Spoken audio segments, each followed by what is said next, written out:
This is a UTV 44 Sports production.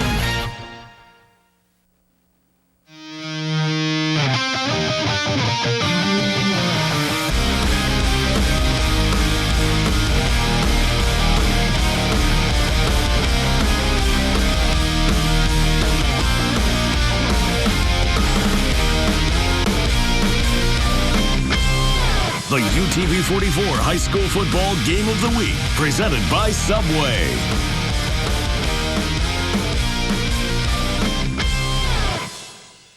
The clock, coach. Need a man on the clock.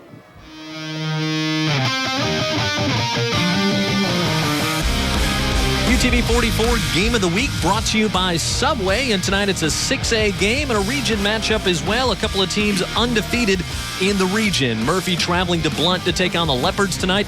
Murphy comes in with a record of 1-1. Blount 2-0 on the year to start things off. Good evening. I'm Jim Cox. My partner is Dan Brennan.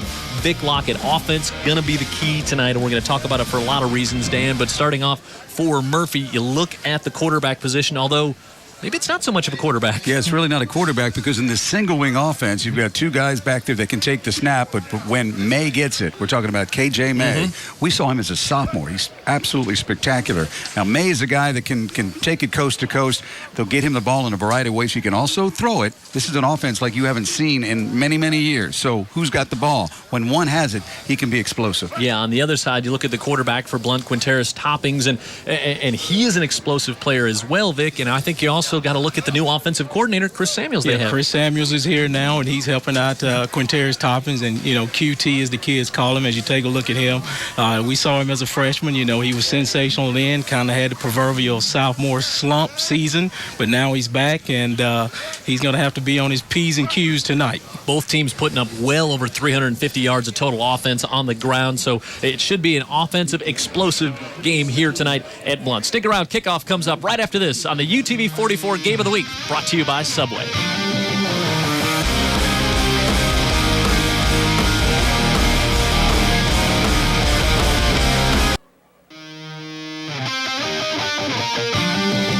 Leopard Stadium on the campus of Blount High School, the site of our Game of the Week, brought to you by Subway tonight here on UTV 44. Blount and Murphy about ready to kick off, and what a great evening for high school football. Pat Greenwood is down on the sidelines. What a wonderful evening, Patrick. I tell you what, you can't beat it, guys. Remember last week we were down at Spanish Fort, and I tempted fate. I said, look, I'm going to put the rain jacket aside, and I luckily didn't need it last week.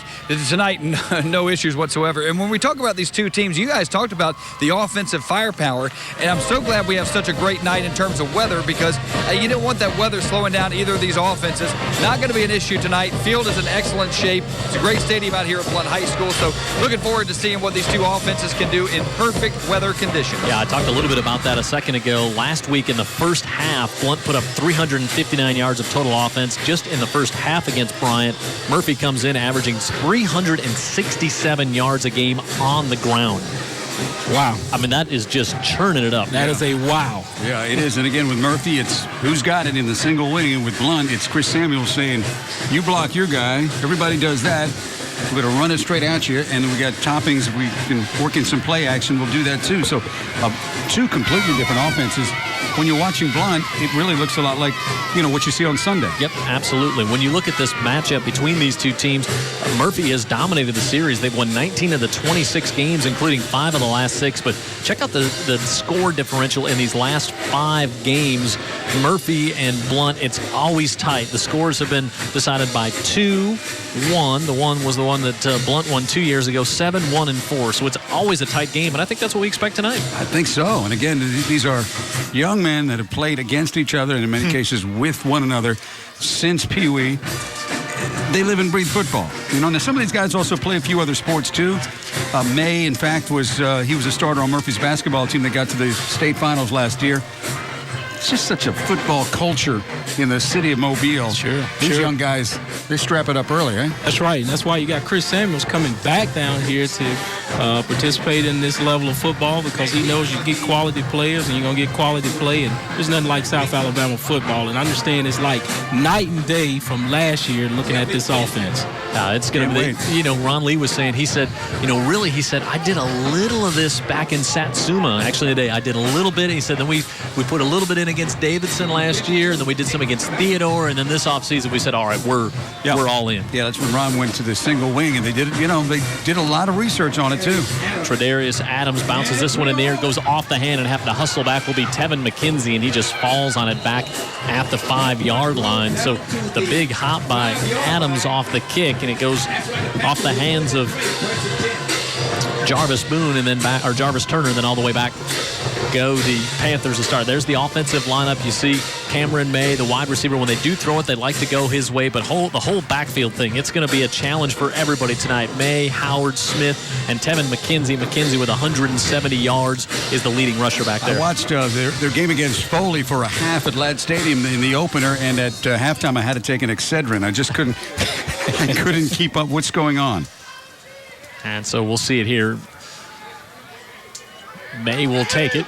Big hole on the right side, and May gets out across the 10, and he's going to have a first down. Knocks out of bounds at about the 17-yard line. And there you see it, just the big hole, the great block on the right side. Yeah, and May is a guy that can take advantage of the block. Yeah, no doubt about it. Take a look at the starting lineups for the Leopards on defense. Rembrandt, Moore, Stalling, McGaddy. Keep your eye on number 2, Larry Petaway, the linebacker, and also Kelton Brackett there in the backfield, defensive backfield. Brackett was our guest on the pregame show. He's already got 2 picks on the year, but the linebacker, Petaway, a guy who really makes it happen for the Leopards. Again, May will keep it, and this time he'll get out across the 20 down to about the 22-yard line before he's brought down. First one in there for the Leopards.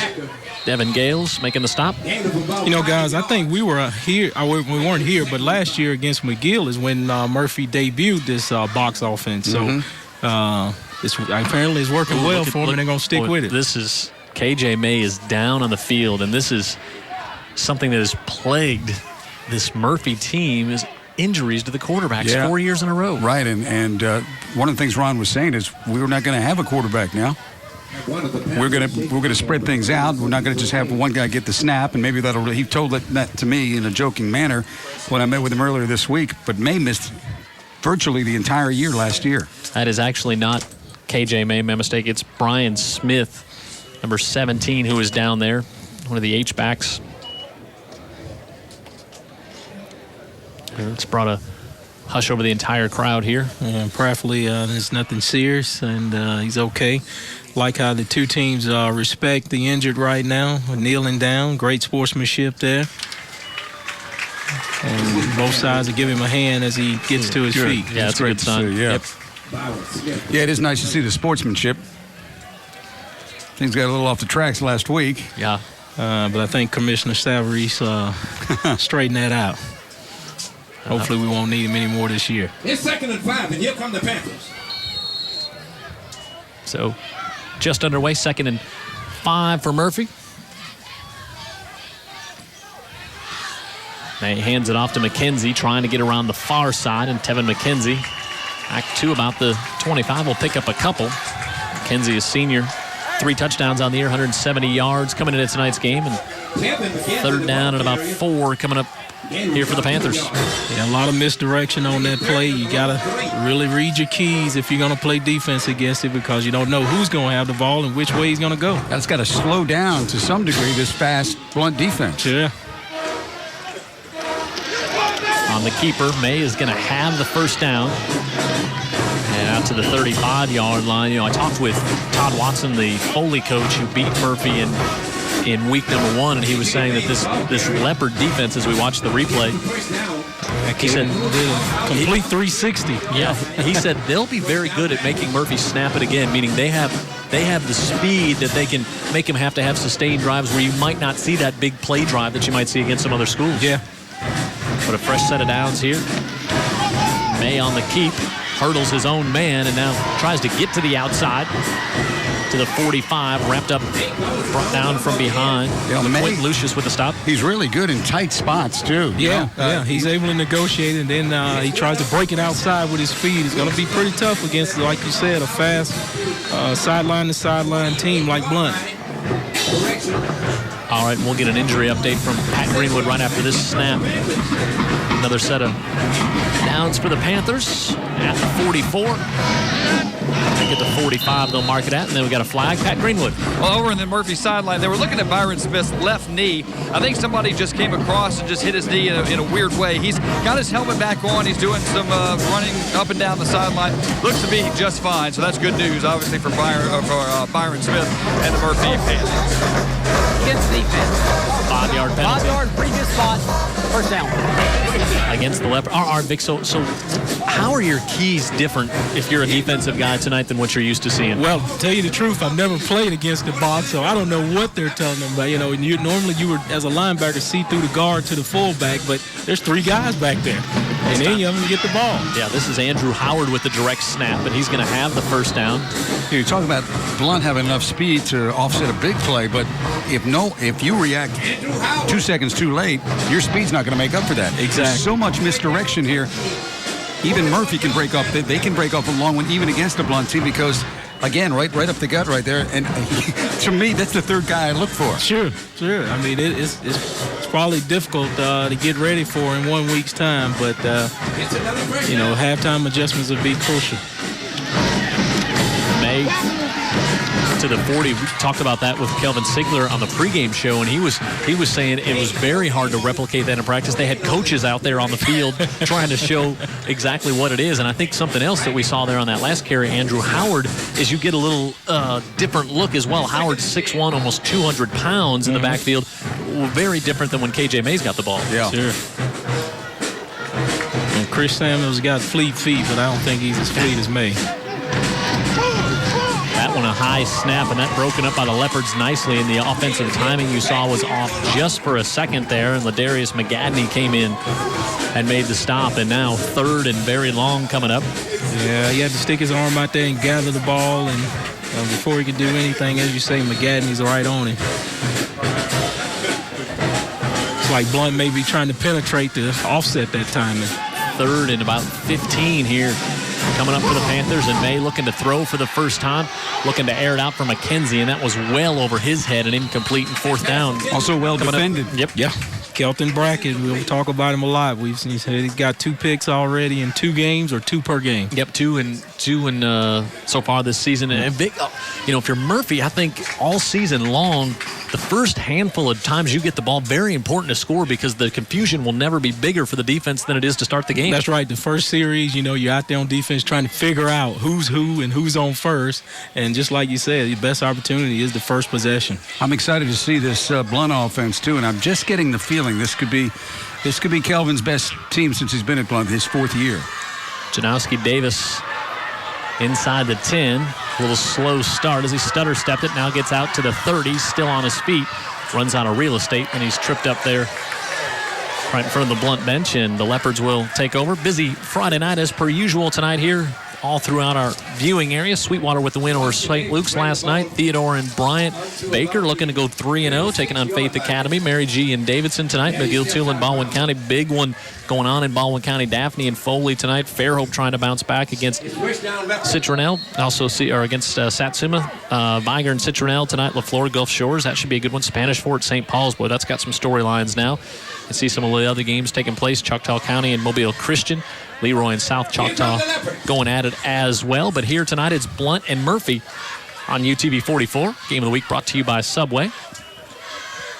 Toppings will hand this one off. Najee Brown. And he is going to be short of the line of scrimmage. Murphy traditionally, and in the times we've covered them, not the biggest defensive team. Look at Blount, their starting lineups. We talk so much about Toppings in the pregame. He's the guy who makes it go for him. Brown will be the go-to guy. Last week he had 3 touchdowns, 134 yards. They don't throw it around a bunch. They'll look for King and Davis when they do. It's an offense we've seen in the past, spread it out, throw it a lot, and right now they're just trying to be more physical with people. Toppings will give it off to Brown. He's pursued in the backfield, wrapped up and brought down by Greg Jones, the senior linebacker. 15 tackles coming into tonight, and on the second play now he's up to 16. Doing just what an outside linebacker is supposed to do, maintain that outside leverage, and back comes taken. There's the defense. Talley and Jones, the outside linebackers that'll get after it. Also Breland, he's a disruptor in there. He's got a sack and a fumble recovery on the year. And also Jamarcus Reed in the middle, 56. Keep your eye on him. He's a guy who gets after the football for the Panthers. Yeah, just an example, their two defensive tackles are 195 and 205. For a big 6'8 team, you expect a little more girth up there, but Murphy's traditionally been light on the line of scrimmage defensively. 3rd and 15. Davis goes up to the top of the screen. They able to get it to him, cutting across the middle. Good blocking downfield, and Davis trying to get up to the 40, and he does, and he's got a Leopard first down before he's ridden out of bounds. And another first down, and I thought it was a flag. Instead, it was just a yellow shoe. So one of the yellow shoes coming in late, because it looked like there might have been a late tackle on that, but that's a big 3rd down and 15 pickup. Yeah, take a look at it, Toppins. He gets the football there. It looks like he's in traffic, and he's going to have some problems. But no, those big guys are blocking, and when they get out of the way, he turns on the jets and gets around the end. Yeah, Davis did a lot of that on his own, made a great cut and avoided Kenton Bettis. That would have been well short of the first down, but he makes that cut, gets outside, and the Leopards move on. 3rd catch of the year for Davis. Now we see Demetrius Vaughn in the backfield, and ball came loose. Able to be recovered there by the Leopards. Yeah, it looked like Taylor Stallworth got in there and disrupted the handoff.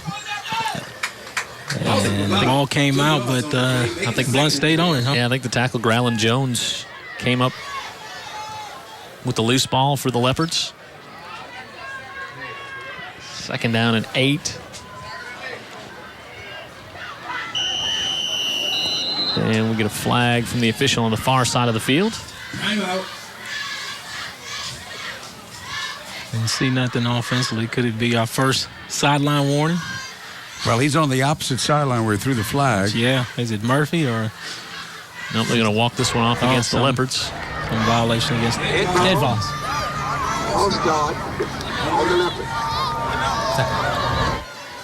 Referee Alan Duhan.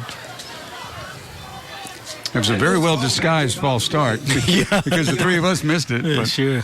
Make it a 2nd and about 12. it was a false flinch. Toppings. Gives it back off to Vaughn on the right side, and Vaughn with a hole on that right side. He's got a first down for the Leopards. Another big gain inside the 40 to the 38-yard line. Vaughn's got the bloodlines, huh? Yeah, that's right. I understand he's the nephew of Bo Wright, former fullback of Alabama and Buffalo Bill.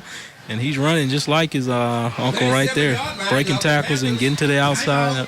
He opened up the season in week 1 against Craigmont with 205 yards. So Not a big not night. Bad way for a 9th grader to show up and get on the team, huh? Yep. We'll have a heat timeout here halfway through the opening quarter. Scoreless between Blount and Murphy on our game of the week here on UTV 44.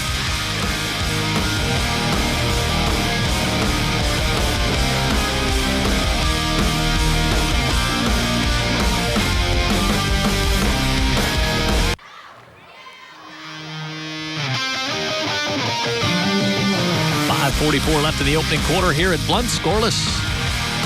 A big play there by the Leopards. They got it down to the 38 of the Panthers. 5:41 of the first quarter. Najee Brown comes back into the backfield. He'll get the give. He's pressured, able to elude a tackle and trying to get to the near boundary, and he's wrapped up and finally brought down as he was trying to get away from Kenton Bettis, but no luck. Brown, the ball carrier, lost on the play. Both these teams so similar in that trying to bounce it outside. Yeah. It's better on the chalkboard than it is in real life. Exactly, yeah. You know, you try to run the daylight and you can get away with that in park ball, but you can't here. And let's go down to Pat Grinwood. We talked about the new offensive coordinator for the Blount Leopards. Yeah, you're taking a look at Chris Samuels, the offensive coordinator. You know, that penalty just a little while ago, it was the entire right side of the line that had lined up wrong. And Chris Samuels got onto him.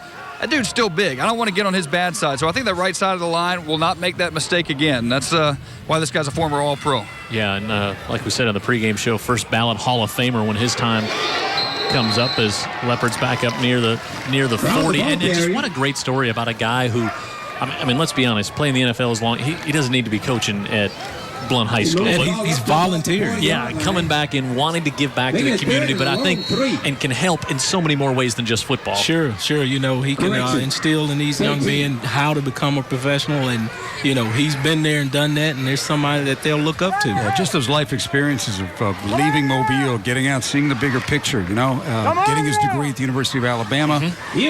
So many of the things away from football that Chris Samuels was able to experience, he can pass along to these young men. 3rd and 12 for the Leopards. Toppings with all kinds of time. Fires this one to Brown out of the backfield, who's hit, wrapped up, and brought down at the 35-yard line is Jamarcus Reed. We talked about him just a few moments ago when we saw the starting lineups, and he puts the big lick on here. Yeah, look at him here. He comes across the middle there and finally finds him, and Reed finds him as well. Looks like Andre Tyler was in there as well with him. Reed plays with great intent. Does he not? So 4th down, and the Leopards, no hesitation. Here they'll go for it at the 35. Got to protect Toppings here. See if Murphy brings pressure. Spread the field.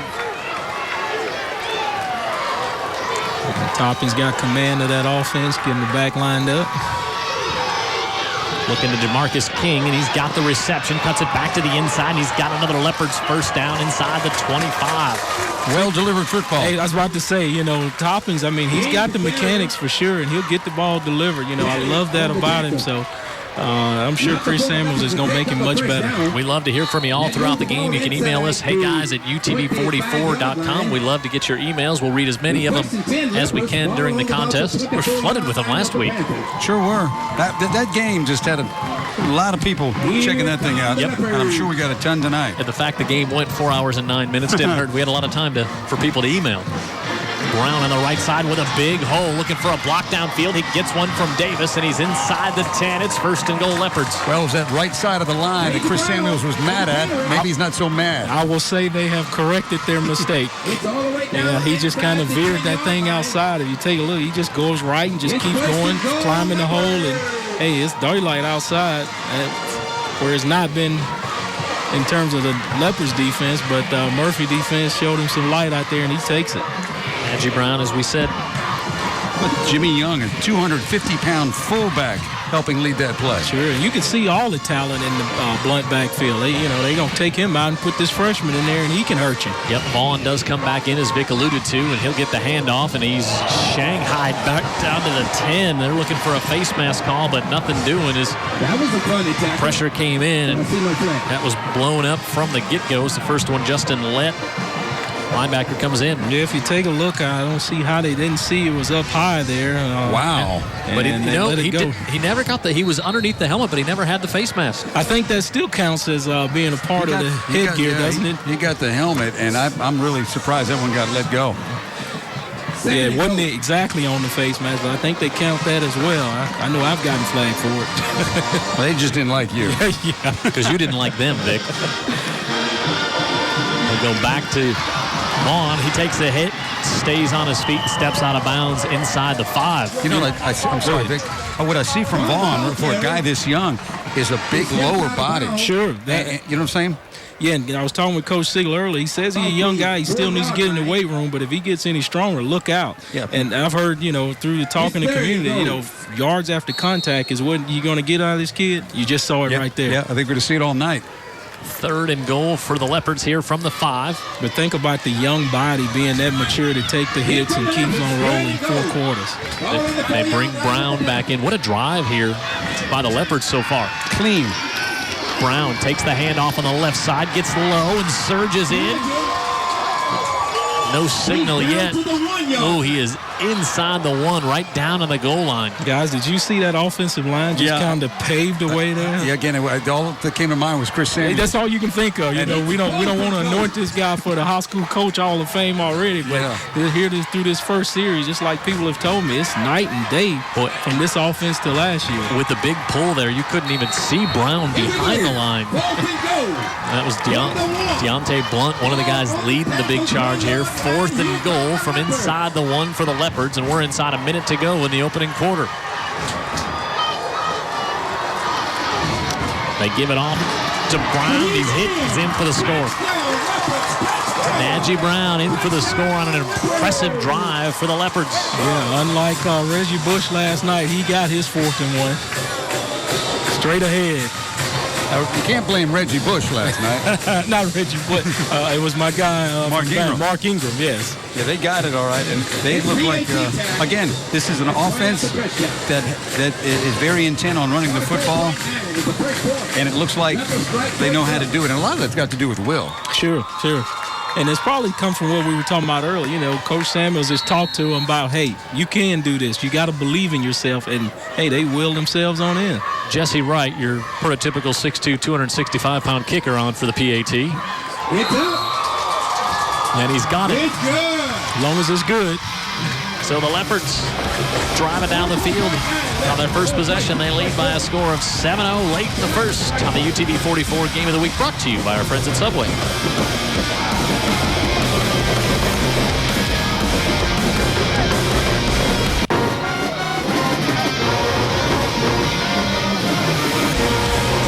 On the campus here at Blount tonight for a Blount-Murphy matchup, and Blount with an impressive drive there. If you're the Blount Leopards offensively, Dan, there was a lot to like on that drive. Yeah, I mean, that drive had a little bit of everything, and all of it good.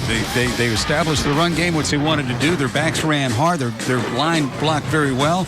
And when they had key 3rd down and long, Toppings was up to the challenge. That's right. They converted him, and they gave Toppins time when he needed to pass the ball as well. So they got their screens in. They got the run game in. They threw some flares. So, you know, I imagine Chris Samuels just filling out the offense and the defense of Murphy and seeing what's going to be positive for him later in the game.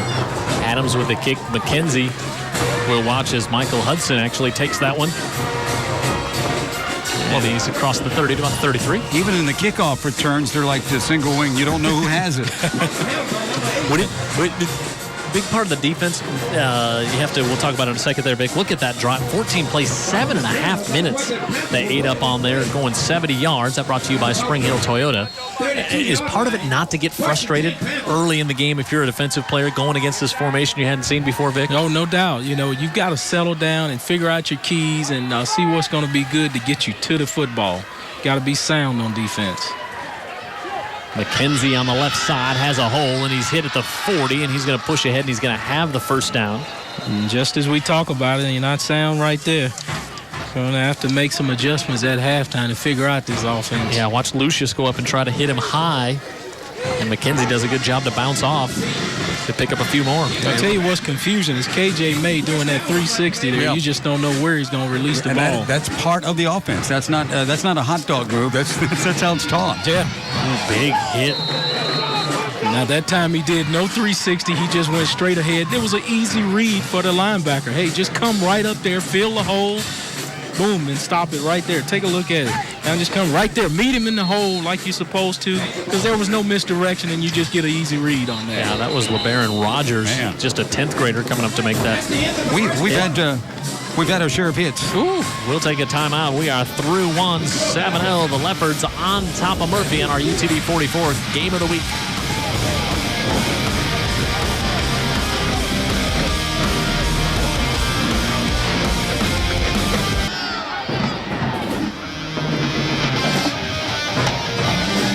Jim Cox, Dan Brennan, Vic Lockett, Pat Greenwood on the sidelines. Jared Kihos in the truck tonight.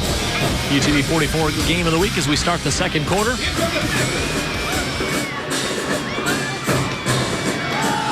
May gives this one off to McKenzie, and McKenzie trying to get back near midfield, and he's driven back for the Leopards are doing some hitting tonight here, Dan Brennan. Yeah, you know what? One of their alum doing some hitting the other night when we were at the South Alabama game, Enrique Williams, linebacker for South Alabama. He was about 200 pounds, maybe 190 here. It's up to about 235 but now, and was as impressive a physical force in that game last week in South Alabama's win against West Alabama as anybody on the field. Again, backwards go the Panthers. All kinds of pressure. Marcus Wilson, the junior linebacker in there. Hey, don't forget you can find us on Facebook, UTV 44 High School Football Game of the Week. Lots of people on there. They're posting about what games they want to see, talking about us during the game. So really cool to see them getting involved on Facebook. Check us out there. Please don't repeat the stuff they're saying about us. I know it's pretty bad. It's all positive. It's all good, especially when they talk about old 99. 99.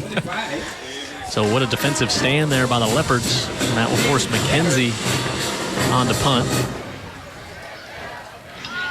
Davis and Brackett back deep. Good punt. It's a high one, and Davis will take it at the 21. Bobbles it a bit, and now tries to go straight up the middle. Slips a tackle. Boy, is he shifty. McKenzie, the punter, down there to help on the tackle along with Jamarcus Reed. And we'll tell you about folks that bring you high school football each and every week here on UTV 44, our title presenting sponsor, Subway. Thanks to them getting involved this year. Check out any of your Subway locations around our entire viewing area. Stop in and have yourself a Subway sandwich at lunch, dinner, maybe the breakfast. They're Breakfast going? open early for you. 5 a.m. for you, Dan. Well, that's too late. For me. Yeah, that's too. You're halfway through your morning at that point.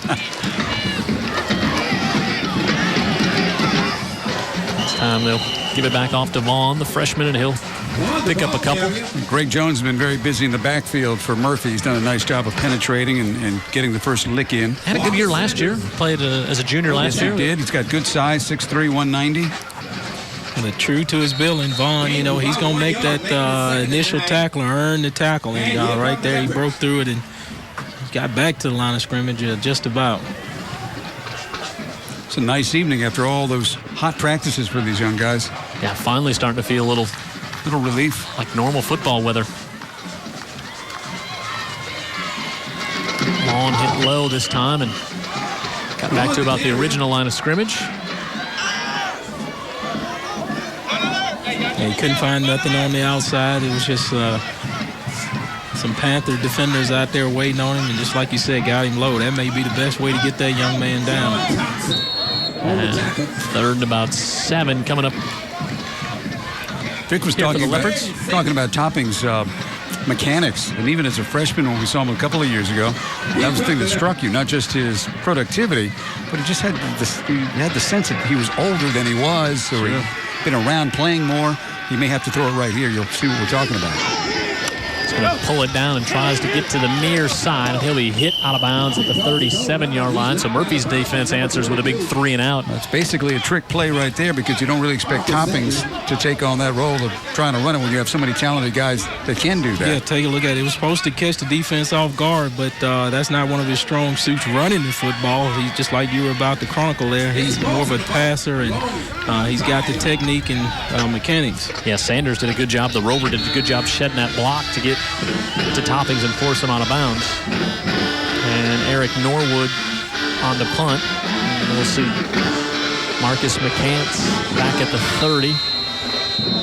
And now we get a flag. And this could be big here. I think it's going to be against Blount. Okay, because it was a flag that would have gone against Murphy. It would have been a first down. Or close. Involved. Snap infraction. Against the offense. 5 yards, previous spot, 4th down. That was big for that Murphy defense after being on the field for 7.5 minutes on that last drive. Yeah, getting a 3 and out and getting a chance to get back over on the sideline and talk about what's happening on the field with your coaches is big. And certainly they appreciate, as a team, making that stop. It gives you a bit of confidence, too. McCants at the 35. End over end kick. Takes a Murphy bounce, and now down to the 49, so great field position for the Panthers. They get it back. Hey, trivia time here. Encore, our sponsor of our trivia every week. Now, both of these schools been represented very well in the National Football League. But who has sent more players, Murphy or Blount? Oh, good question. And we'll talk about some of those players from each. Well, I can. Here's one thing for sure, though. I don't know how long Matty T. Blount High School's been around, but Murphy's been around since the turn of the century, since they started pro football. So that gives them the edge there, huh? Gives them the edge in terms of flat-out number of teams you put on the field. I think Murphy started in 1926. I think it's when the school was opened. Blount's defense wraps up May there. In Mobile, it might have been they had a football team and then they built a school around it. Yeah. And then decide to have a city. Pat Greenwood. All right, guys, talking about that Blount defense, I was in the huddle the last time they were out on the field, and they're talking about exactly what you're talking about, Vic, is that staying disciplined, making your reads, making sure nobody gets outside of where you need to be. You focused on one guy. Vic, you must know a little something about defense. A couple of things I can tell you. May wanted to fire that one off. Now juggles it, but comes back down with it. He's got a first down and some speed inside the 30 down to the 23-yard line. Yeah, KJ had a little trouble with the football, but then he gathers it in and just takes it right up the alley, Dan. I'll tell you, he's so exciting to watch, and since the first time we laid our eyes on him, you knew was somebody you needed to keep an eye on. And even again, against a very quick, strong, and athletic team like Blount, watch him just burst. Look at that. Lose the ball, burst right past people, makes great cuts, and plays tough. Yeah, that was a pass play. I mean, he was looking to throw that one to the near side. Well, he kind of completed it to himself. 1 for 1. Yeah. First down for the Panthers. McKenzie on the left side cuts it back to the middle, and he's to the 20. Ran right into a tackle there. Yeah, Marcus Wilson met Tevin McKenzie. Yeah, I'm sure Murphy wants to give him a bit of misdirection and all the counteraction, then come right back and just go straight at him, So, just to keep the defense on his P's and Q's. But it's going to be vital for Blount to just read their keys and stay disciplined. It's the first time in about 8 years we've seen Murphy in a huddle. Ain't that the truth? Up the middle, KJ May inside the 10, and it's 1st and goal, Panthers. KJ's starting to light it up, and I know his dad, Kevin May, is probably proud of that. Used to be part of you all's group during the games. Yes, he was. Lost his helmet at the end of this one. Nothing fancy about that one, just a quick little fake, and then he just takes off going up the middle. I like that May, too, is tough at the end of the run. He's not just a fun guy to watch that's got speed and moves, but he'll finish the run. I'm going to say he's a little tougher than Kevin May. I can say that. He's a friend of mine. 1st and goal. KJ on the right side hit and stood up there, and the helmet comes off again. At that time, I don't think he got much help from his front there because just a crowd of Leopards right there playing on Murphy's side of the football. So that's not how they draw it up from the Panthers, I know. 2nd and goal here. Loss of 1.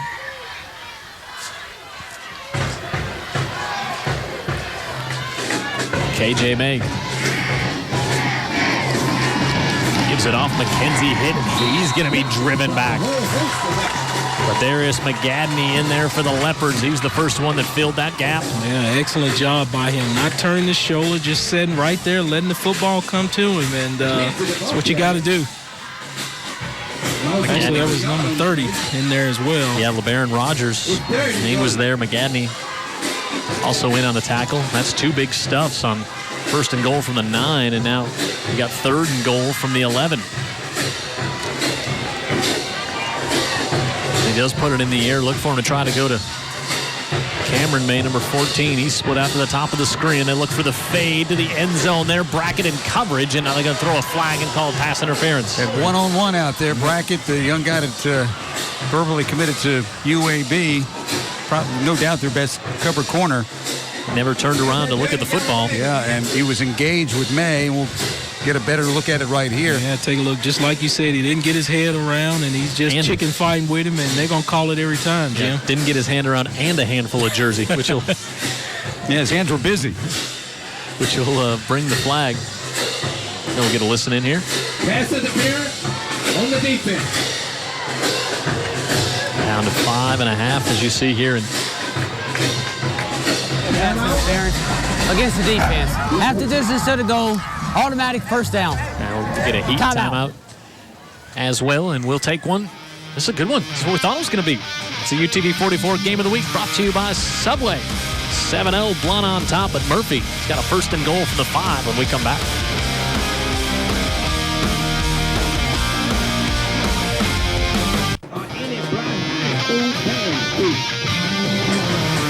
Boy, it's tough. Your defense, Vic, plays so well. First and goal, you shut them down 2 in a row. Third down, you get the pass interference call, and now you get a fresh set of downs for the 5. Yeah, you got to dig deep, and this is, we talk about it every week. This is why you do all those gashes all year in South Alabama and all the humid and heat. Now it's time to pull some of that change out of the bank you've been putting in all summer. May up the middle, lunges, and in for the touchdown. The official on the near side didn't mark it, but the official on the far side gave it to KJ May, and he's got the rushing touchdown, and Panthers within a point after here of tying this one up. Yeah, the most confusion Blount is going to have is when he does that 360, because you just, like we said earlier, you don't know where he's going to give the ball. And like you said, he's not afraid to get dirty in there, Dan. No, he's not afraid to get dirty, and he smells the goal line, and, you don't have to hit him. He's coming at you. If a collision's coming, that's not a problem for KJ May. PAT is up and good. Steve Warren. And we're tied at 7. We're up at Blount on the campus, Manatee Blount High School. And it's 7-7 on UTV 44.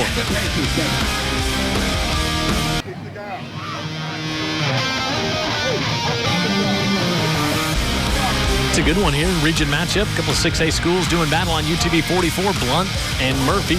Blount took it down. Long drive. Scored. There's Chris Samuels.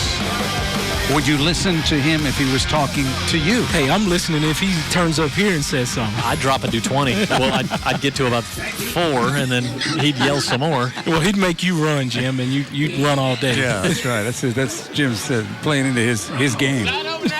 Murphy takes advantage of the great field position on the poor punt. True. They only had to go about 40 or 53 yards. Yep. And so Warren will kick this one off.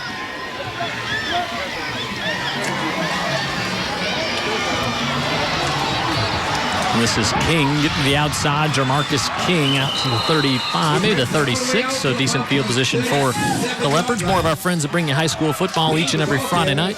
And the replay on Saturday night as well on UTV 44. Including our friends at Encore, Paige Plash, and all the great folks at all the Encore facilities all throughout the state. Greer's Market since 1916. Spring Hill Toyota. Davison Fuels and Oils. We thank those fine folks for being a part of high school football again this season. And we get ready for the Leopards here with great field position. Yep. Toppings with the inside give, and that's Vaughn got maybe back to the line of scrimmage, not much more. Yeah, that time he didn't find any room up the middle, and no yards after first contact. Pass along a score in the second quarter from South Baldwin County, Foley and Daphne even at 7 apiece. Some other scores. Baker leading Faith Academy 14-6. Davidson on top of Mary G 21-7. Viger 39-0 over Citronelle in the second quarter. Fairhope up big over Satsuma after that tough loss for the Pirates last week. Toppings over the middle, can't complete with Davis on that one. Oh, they had something there too, and it's the second time they've gone to Davis with the middle screen. He made some great moves last time to get a big first down in the first period. I think he actually had more room on that one. He did. Ahead. He did. He had a crew of guys in front of him, and I think he was already looking to head towards the sideline and then go north and south. Toppins just one of his few misfires. 3rd and 9. Toppings looking over the middle again, and that one incomplete as King could not hold on to it. Dan, any question about the delivery and where it should have been there? Boy, was that nice? Yeah, it was beautiful work. Yeah. Take a look at Toppins here. He's going to stand there, put the ball right in good position, and just got to come up with that catch there. Yeah, DeMarco Reed was going to lay the lumber whether King caught it or not. Yeah. Yeah, but you give Toppings time like that, just take his time, step into the throw. He looks awfully beautiful doing it. Sure. Hey, that's 2 3-and-outs in a row for Murphy. Yeah, by this Murphy defense. Yeah, that's a confidence builder for sure. Starting to figure things out for Blount. McCants will stand back at the 30. High kick, pressure coming. This one floats out toward midfield, and Panthers just trying to get away from that one, but they'll have good field position at the 39.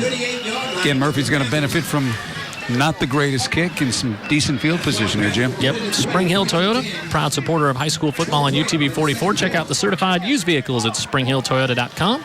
Build your own Toyota at springhilltoyota.com as well. And they also got all the great used cars there. If you like to deal with people, you can go see them at 3062 Government Street as opposed to just the website. And they are good people. Oh, super folks. McKenzie moves it up to about the 45. It's a big drive, I think, for both teams here. I think it is, yeah. This is critical as we head toward halftime here. So you're right. Murphy reestablishes themselves with the lead. That's something to think about as you go in at halftime. You watch this offense, it's probably in the neighborhood of, I don't know, somewhere between 7 and 10 plays, basically. Some in different formations, but the playbook is not thick. Ooh, McKenzie trying to get around the near end. It's a flag. It's going to be a hold. This one's going to come back. Yeah, I heard somebody down on the sideline. Back him up. Yep. That's what they're going to do. Yeah, big 58, Brian Brooks trying to get him a lead there, but the back just kind of outran Big Brian there.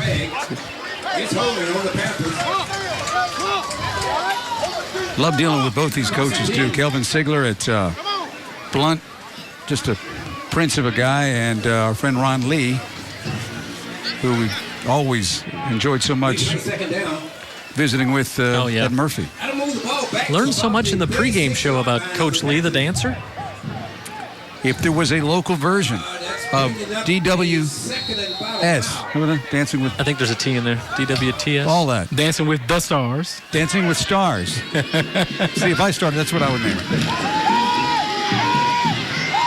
Looking to dump this one out of the backfield. They get it to the tight end, Tyrone Craig. Yeah, that's the thing. Don't forget that May, a conventional quarterback a year ago, he can do that. He can throw it, too. Yeah, but you don't think of him as a quarterback. Almost like a fourth running back, but right there he pulls it up and lays it out there for his big tight end and gets some positive yards. Look at him excited.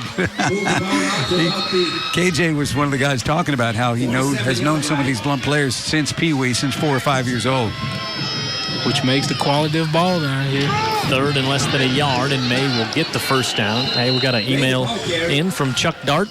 If it's a Murphy game, he's going to be watching the game on UTV 44, frequent emailer. Emailed us last week, too. Yeah, he did, and he says 2 thumbs up for the sportsmanship we're seeing out there tonight in the field between Blount and Murphy. Excellent. Yeah, that's the thing you want to see. You don't want to see things get out of hand. Chuck, if you were here, too, you would really feel it. I mean, these are 2 teams that are really battling hard, but no hard feelings. Mutual respect. Yep. Inside, McKenzie. Stutter steps at the 40. Inside the 35, the ball comes loose, and the Leopards say they have it. And they do. Just what you don't want to have. You was trying to put something together, and the defense comes up with a turnover. Could be a shifter in the football game, at least for the first half. Kelton Brackett, that's the 3rd time he's come up with a ball. 2 interceptions, now a fumble recovery on the season as we watch the replay. Here, that one just knocked out right into the hands of Brackett, always around the football. Pat Greenwood. Yeah, it was just that extra effort, and you can't blame him for trying to get that extra yard, but you got to make sure you protect the football, and Blount did a good job, and now a good opportunity with 2:52 here to go in the half. There's the other cornerback, LaQuinton Lucius, who made that last hit to jar that thing loose, and Brackett just has a nose for the ball. Yeah, those guys, just have those guys that are always around the football. Ball hawks, yeah. Toppings gives this one off to Brown, and he's upended in the backfield again. That's Greg Jones. Boy, he's had a great first half defensively for the Panthers. Big, rangy outside guy that's been in the backfield a lot. Watch him. He just kind of hides back there behind the defensive end and then attacks. Yeah, just what you're supposed to do. You're supposed to shave right off the defensive end's butt to the outside through the hip pocket of the running back. And take a good look at Chris Sam. We've been talking about him, but he's really, he looks imposing and tough, but he's really a soft-spoken, nice guy.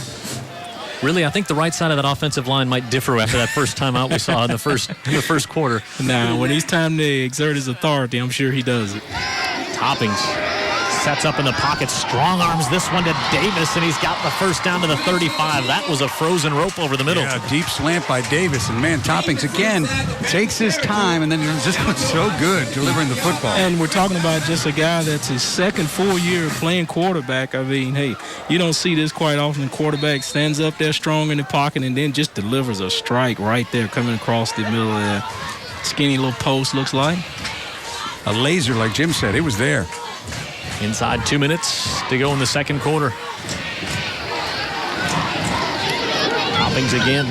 Looks this side and that one behind his intended receiver a little bit as he was trying to get that one to Jonathan Holmes. It's really he was hurt a little bit. And what I like so much about this Blount offense, and they're not lighting it on fire tonight, but what you can see what they have is they've got a line that is intent on run blocking. They've got good running backs. But if things get bottled up there, they've got a quarterback that can make the throws downfield and some receivers, including Davis, that can make the plays and make the catches. I mean, they've got a lot. They've got a lot to like on offense. And I think some things we're not seeing some Blount teams in the past offensively that have trouble shooting themselves in the foot. Not the case. This one tipped and behind Davis as well. But you don't see the penalties. You don't see the holding calls, the false starts, all that stuff that just killed drives. No, and you have to attribute a lot of that to Chris Samuels. You got to, because it's starting to appear when he shows up. That one just tipped before it came to Davis. I think it might have been Reed who got his hand on it. Dwayne King doing everything he could off the right side to try and get there to defensive end, and he was either being blocked very well, or you can fill in the blanks. Yeah, Vic says he was being held. Vic said he was being held for sure. There's no flag. Edgy Brown in the backfield. 3rd and 10 for the Leopards. Toppings pump fake. Now he's looking, trying to go to Holmes, who's got to step on his man, and he fell down. He couldn't come up with it. I don't know if that was overthrown or just the receiver tripped a little bit, but definitely a beautiful delivery by Toppings, as we've seen from play one. Well, what happened is it was a stutter step. It was basically the receiver went about 4 yards, stopped, and then just took off, and the defensive back just lost his footing. He was wide open. But Marcus McCants, who's done a pretty good job out here in the defensive backfield for Murphy, just lost his footing on the stutter step, and that's why he was so wide open. Hey, great job, by the way, picking up the blitz, too, for Blount, because their running backs not just running it well, but blocking well, I saw too. that. I saw that. Great point. 4th and 10, and the Leopards will go for it from the 35, and we'll get a timeout. Yeah, minute 29, wide out, and Murphy's Blount's defense is kind of bent, but hadn't completely broke. So they've been controlling the Murphy offense, even though Murphy's got some yardage. But that offense is going to get some yards with all that misdirection. Yeah. And I like that Kelvin Sigler said, you know what? I got 2 timeouts left, minute and a half to go. This is a big play here. Let's not rush up to the line here. Let's tell you about some more sponsors that bring you high school football every Friday night on UTV 44. M&S Music Show. We'll have the halftime bands coming your way in just a few minutes. Navigator Credit Union, they bring you the pregame show. Each game, Caligaz Printing. Fine folks over at Caligaz who they can do all kinds of things. From printing to taking old videos, converting them for you, and just really cool cutting-edge technology stuff at Caligaz. The 4th and about 10 from the 35. But again, with this Blount offense, the weapons, when the line blocks well and the quarterback, it's a makeable 4th down. And when have you not seen Blount have some receivers? Just a matter of getting the protection, being on the cadence, like you said, and not jumping off sides or getting the holding and making a play out of it with the skill that's out here. 4th and 10. Coming to the near side, able to get that one complete. King's got the first down for the Leopards, and a late flag comes in, bumped out of bounds, and it'll be 1st and goal coming up. Yeah, and he, you just said the word skill. This is thrown in front of the first down, okay? He's going to have to go get it. He's short of the sticks right there. Makes a quick move to the outside. And there you go. Pat Greenwood. Well, Jamarcus King is the guy that made that catch. And if you remember the last drive for Blount, he's the guy that dropped it. And let me just say, put it nicely, his time on the sidelines while the defense was out there was not pleasant. So awfully glad for that young man to make the catch, make the first down. Message sent, message received. Yeah, it was not a good time for Jamarcus. 1st and goal at the 9 with a minute 20 left. The ball inside the 10-yard line. It's 1st and goal, Leopards. Pair of receivers at the bottom of the screen. And we'll see to the bottom. Yep, we'll see Eric Norwood in the game for the first time. He's on the outside. They give it to Brown, and Brown gets low and moves it to about the 6. Brown, the ball carrier. I like the way they're not in a hurry, you know. Again, you see a composure in this team that is really fun to see. I agree, and a quiet confidence. Mm-hmm. And that's the things that has to exude and start from the top that we've been chronicling all through the game. You know, whatever happens in this game tonight, next week, Blount and Davidson. Wow. Nice little matchup. Yeah. Game might be over at 8:30 with all the running taking place. 2nd and goal for the Leopards. Toppings feels some pressure, pulls it down and slides, and he's going to be to about the 2. Again, Najee did a good job of picking up the blitz. I think Toppings just got a little nervous because it was a little close to him and decided to take off with it. But, I think he could have hung on back there and looked for another receiver, go to his second read. Blount will take their final timeout. Boy, and the offense comes half. off the field, too. They go straight to the big guy. I mean, there's no question. Who's in charge, huh? Who's in charge of that offense? Well, that's the thing somebody has told me, there's a lot of conversation about this team is that's one of the things Sig was able to relinquish. He doesn't have to worry about the offense. He can put it in the hands of Samuels, and he knows it's under control. More folks bringing high school football on UTV 44, the Orthopedic Group. A longtime supporter of high school sports all over. Cockrell's Body Shop. Thanks to Tim Cockrell and all the folks there with their 10 locations. Tyndall Federal Credit Union. They're bringing the replay every week here on UTV 44. As we look on the Leopards with 3rd and goal. I'd say Chris is getting a lot of FaceTime, but it's not his face all the time, but you get the idea. He's on camera a lot. He gets our attention. He gets their attention. That's Chris Samuels, the former Washington Redskin All-Pro and from Mobile and played at Shaw High School with Kelvin Sigler. When you talk about the all-time great offensive lineman in the National Football League, he's in that conversation. Yeah, first ballot Hall of Famer, first-class person. I mean, you just can't stop saying enough about him. And I played with his brother 2 years in front of him, he was a wide receiver. Wow. Well, Chris is wide. 3rd and goal for the Leopards. Toppings tries to slant it on the inside. He's able to get it there for the touchdown, Jamarcus King. That play kind of broke down and then reformed, and Toppings showing that composure to make it work. Sure, yeah. He just held on to the football and let his receivers kind of just come open. A little bit of confusion. No, now I'll let you get it, and he's open for a touchdown. Almost like a screenplay. Oh, yeah, that's what it was. Kind of like a little bubble inside. Yeah, bubble inside screen, and it wasn't perfect timing as the young receiver is trying to get around his block. It's up. Jesse Wright, no good. It's no good. And it's 13-7. Hopefully that point doesn't come back to haunt them, and they wish they had another opportunity at that extra point. A game like this, it might. It just may, because sort of things like that can come back and bite you. And get a good look there. Jamarcus King, just a sophomore.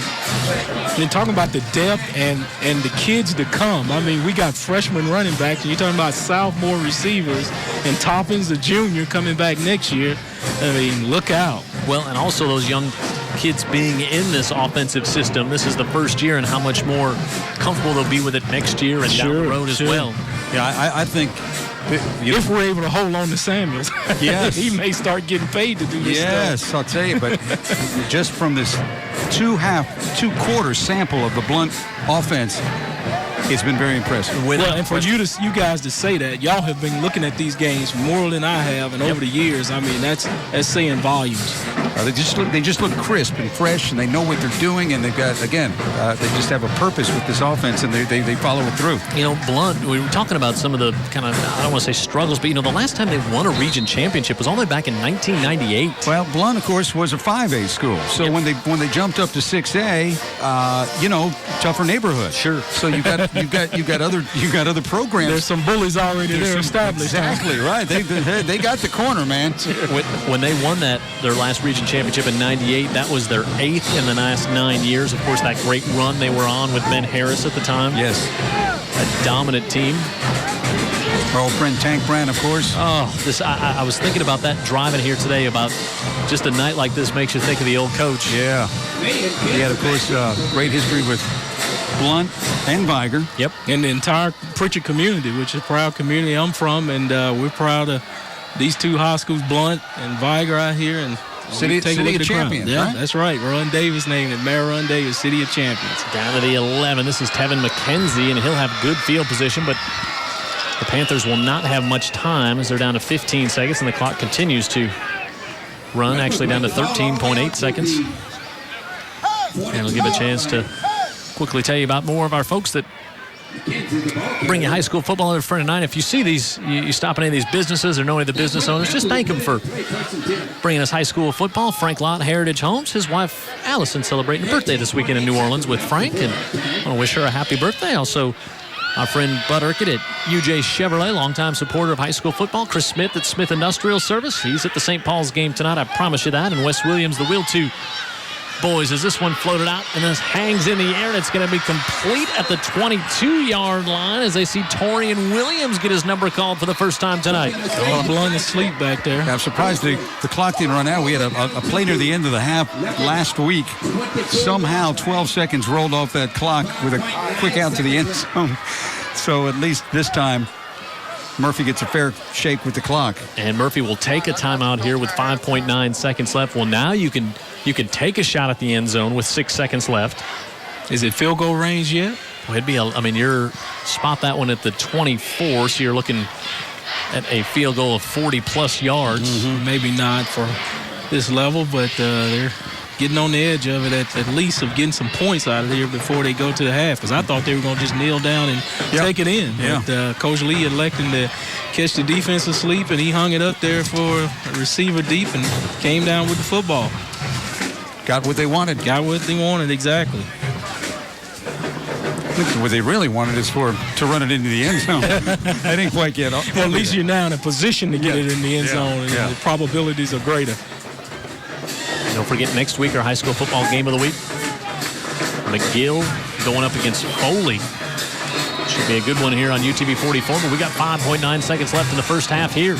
May is the receiver to the bottom of your screen. Tevin McKenzie now looks like he wants to throw it. Coming back to May in the end zone. It's tipped into that Brackett. Boy, Kelton Brackett. You can see why he's going to play at the next level. Fumble recovery, breaks that one up.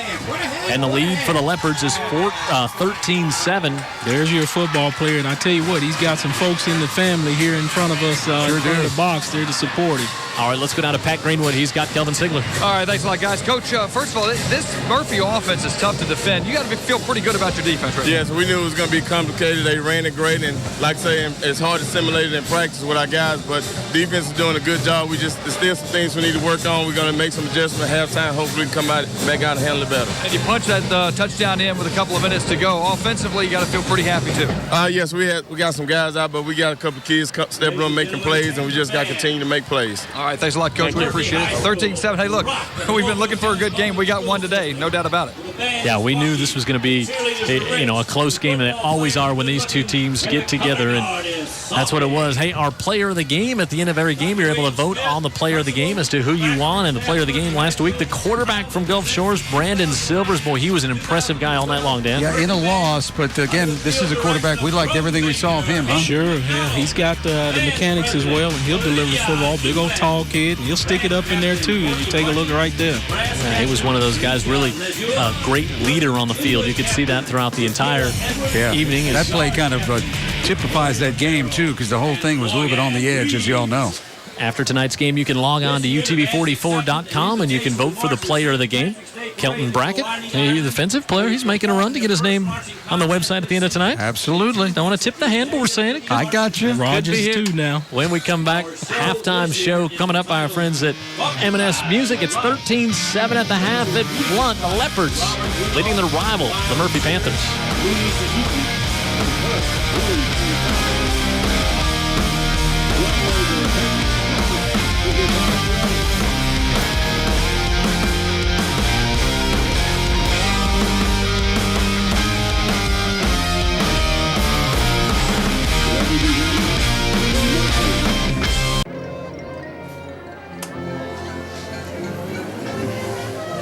There you see our halftime score on the UTV 44 Game of the Week. Blount on top, 13-7. Let's go down and enjoy the Murphy Band.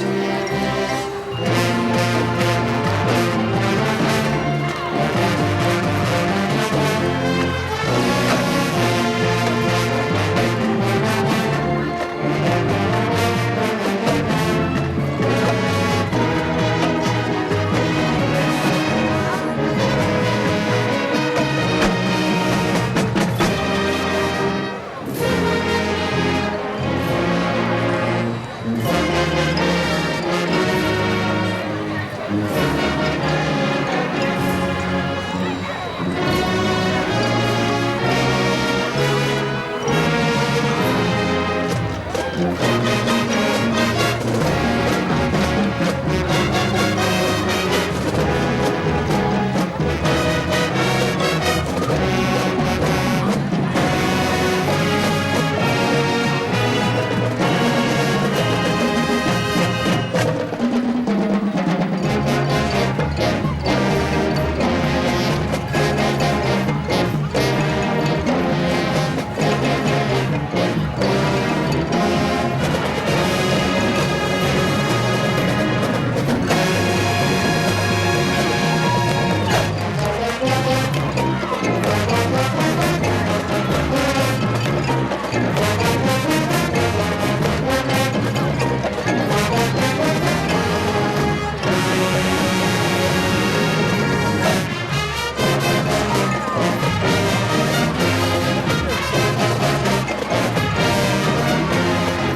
heard from the Murphy Band. Now here on the M&S Music Halftime Show, let's get out and enjoy the Blount Band.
You can see our halftime score there. Blount with a lead by a score of 13-7 over Murphy. 6A region game here tonight. Each team undefeated in the region. And Blount coming in with a record of 2-0 overall. Murphy 1-1. Jim Cox, Dan Brennan, Vic Lockett here. And Dan, we were going to talk about the offenses a lot, especially that Murphy offense. We've talked so much about it, but it's been the Blount offense that's really impressed us so far tonight. Well, I think it's been impressive because it's been so efficient. It's not been spectacular, but you've had great offensive line play, and you've had Toppings efficient when he needs to be, and hard running guys that can break tackles. Yeah, but it is 13-7, so we got to give the defense their credit too, Vic. No doubt. Rogers for Blount has been all over the place, and Jones for Murphy. I mean, he's been active, the senior linebacker. So, hey, we're getting a nice little battle here. All right, let's take a look at our halftime stats. As we're here on the campus of Blount to see where we're at. Everything's going to look probably very, very even. One thing that won't show up on there's a 2-for-2 conversions by Blount on 4th down in that first half, and really almost like 3-for-3 because they had the pass interference on the 4th and goal. They also made some big 3rd downs too. Yep. They extended drives, important drives that ended in scores by being clutch in clutch downs. Yeah, look at the first downs. 8 apiece there. The passing yards, not much difference. The rushing yards, exactly identical. 56 aside. Total yardage, very similar. Just the one turnover on there and just a handful of penalties in that first half. And I know Pat Greenwood's got some insight. He's down the sideline. Patrick? All right, guys, got a chance to talk with Ron Lee as they came out of the halftime locker room. And he said, look, he knew it was going to be a physical game, and he feels pretty good about his team's effort. He says physically they've matched him, but he says the difference is mistakes, and that's what we hear from coaches all the time. He said he knew this was going to be a close game coming off the bus. It is. He feels good about his team's chances. Cut down the mistakes, and they'll be back in it. There's Coach Ron Lee. You know, if you've never met Ron, you watch him on the sidelines. He looks like old school mean guy. Yeah, he's anything but that. He really is one of the sweetest guys that we deal with, and a fella who works at a big public institution and really does have the welfare of those young guys in his thoughts and actions every day. Yeah, and that's what you want out of your head coach, and and I think that's just throughout the Mobile County and Baldwin County coaches. You know, they all have the kids first and themselves second and the team. And that's just what they're trying to pass along to these young guys so they can go on and be productive citizens in life and be good young men. The quarterbacks, they're always good-looking young men. Vic, what's the deal? He looks like they don't get their nose bloody too often. If they do, it's a penalty. Toppings looks like Rick Fox from the old Lakers, man. He looks like a kid playing a quarterback in a movie, but he's actually a quarterback. Yeah, and look at his pass delivery there. He looks like Jim Kelly from back in the day. He does. He hands the ball up there by his ear and slings it out. You were talking about Coach Ron Lee a second ago over on the Murphy side, and he was talking with us, saying how, I know everybody wants to win. Winning's important, but he really feels there is more than that whole character, being a good person after you get done playing football. It might not always show up on the scoreboard or whatever, but that really is what drives him to be a high school football coach, Dan. It does. And every time I'm in the office with Ron Lee, players are in and out of there. There's a love. There's certainly a respect for Coach Lee by the players. But this is a guy, again, who shows up at work every day, not just to draw up plays, and he loves that side of it. But it's really about the welfare of those kids in the years after they leave Murphy. Well, if you listen to any of the Hall of Fame players going to the NFL, no one else makes a bigger impression on them other than their parents than their high school coaches. You're right. So take note of that. Yep. And looking at that right out there, you got KJ May and Kelton Brackett. They were the guests on our pregame show, and both of them, Kelton said, I've been playing against KJ since, it's like his earliest memories. Yeah, exactly. So that was kind of neat. You could tell the respect and friendship that they had out there for one another, and they'll have it again when this one comes to a close. We saw that big full moon. Beautiful night for high school football here on UTV 44. Let's hope nothing spooky happens in the second half. That's here. What I'm thinking. Get this game out of kilter. But right now we've got a good, clean football game. Two tough teams from across town just battling it out and doing everything inside the lines clean. And that big guy there has got a lot to do with the Blount side. We talked so much about Chris Samuels, the new offensive coordinator, and Kelvin Sigler, the head coach, said, he said, I've known him a long time. I knew him before he played at Alabama. I knew him before he played in the National Football League. Yeah. I mean, that was really a friendship deal. Sure. And like I said, both of them went to Shaw High School. I played with Chris's older brother, Chris Sanders, who spent a lot of years in the Arena League. I mean, I'm talking over 14 years as a receiver. Yeah, but those receivers in the Arena League, they don't get banged around too much. Just knocked in the stands. That's into all. the wall. There is. First row, sometimes the second. No out of bounds in Arena League. Yeah, the out of bounds is the mezzanine section of the arena. This one bounced up in the air and finally goes back into the hands of King as Brown couldn't hold on to it. And you think Samuels drew that up like that as well? Quite a trick play right there. Hey, don't forget, at the end of tonight's game, you'll be able to log on to utv44.com and you can vote on the player of the game. That brought to you by our friends at Greer's Food Tiger. Right now, it'd be tough. It'd be tough to limit it to 3. We got a bunch of people making contributions tonight. You know, I'm thinking about, too, with this beautiful night here, that all around the UTV 44 viewing area, you got this same thing playing out. You've got stadiums full of people watching great high school football and supporting these kids in the bands. What a beautiful evening. We'll start the second half. Leopards with the inside handoff. Go back to Vaughn, the freshman, and he gets back to about the 26-yard line. And to that point, before we get headlong back into the game, what a charmed existence we've had the last 11 years, right? Oh. Kind of sneaking into this deal and having, look at that nice Murphy High School, loving UTV 44. But the opportunity to watch the game, see some practices, meet the players, meet the coaches, and everything that goes along with it. What a pleasure. I mean, we've been doing it so long. There's kids that I'll be watching on Sunday playing in the NFL that we were watching back here. There's guys retiring from the NFL. Give on the left side and across the 30 to about the 31. Isn't that, Chris Samuels, offensive coordinator, it's a pro look right there. You know, you got a fullback, you've got a quarterback turning and handing it, you have a left side of the line trying to get a push, running backs to run hard.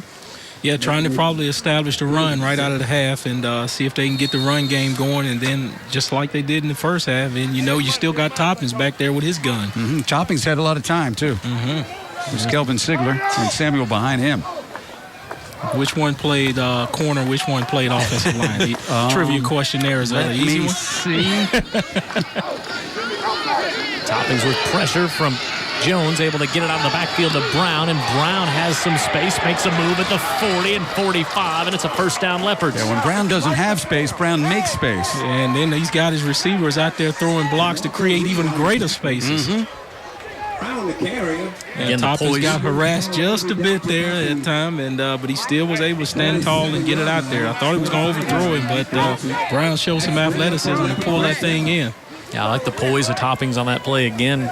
Didn't get rattled with Brown in there on him. Yeah, Jones in there. Jones is making a name for himself, too, on the Murphy defense. He has been in the backfield all night. 6'3", 190. I think he can play on the next level. Big, rangy guy. A lot of speed. Now we'll see Leonard Fincher, a sophomore, check in the backfield.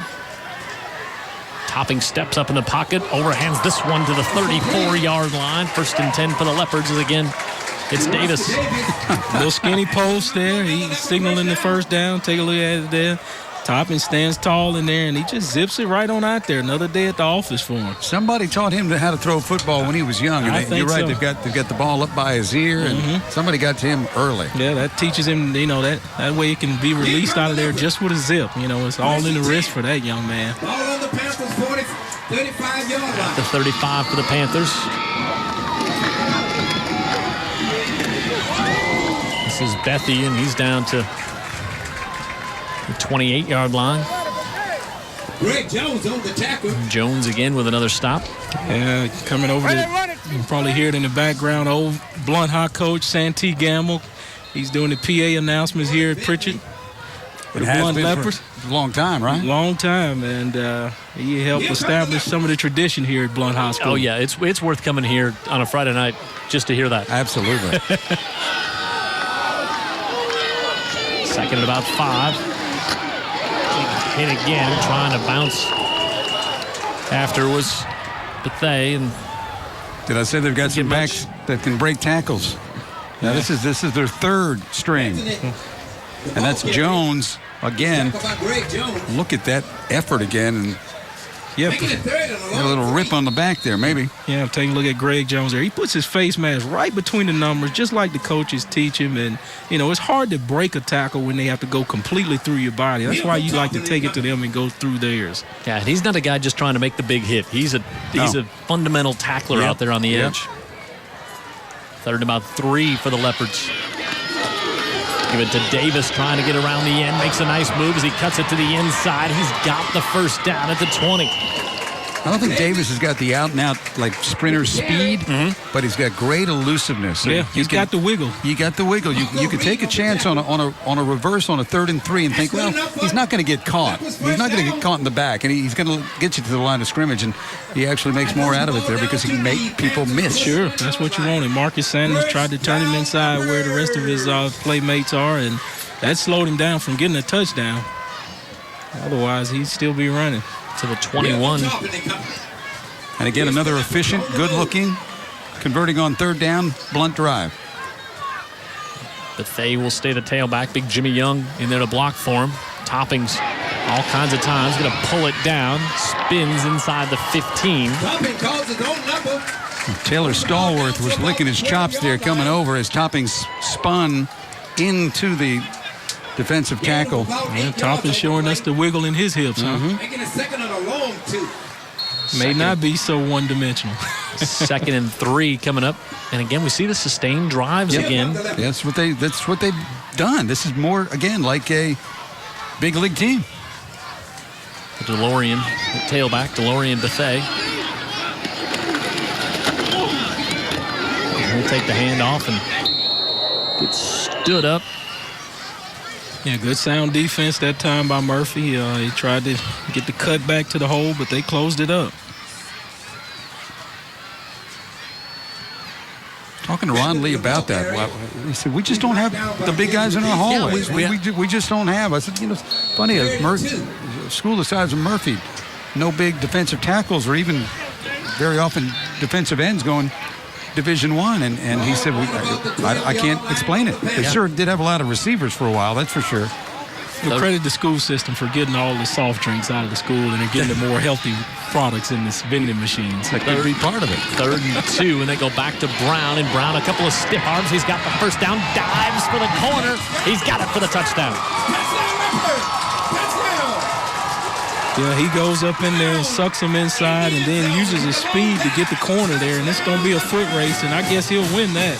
Sucked him inside, then goes to the outside, and then dives for the last effort. Jamarcus Reed, an excellent middle linebacker, just got a glove on him, and that's all. And that's that move, and then that will. Hey, Dan, take it from me. Running back, linebacker, the running back's going to win the race. To the corner? Yes, that one. every time. Now we'll see if Blount, see if they go 2 to try to chase that point. And that's what they're going to do. Go for 2 here to try to get that extra point back. Get it back, yeah. Brown at tailback. Murphy may not be done scoring. Brown lowers the head, falls forward, and he's in for the 2-point conversion. So they do get it back. And the lead is 14, 21-7. Our biggest lead we've seen here tonight. 6:40 to go in the 3rd. One on top by a couple of scores.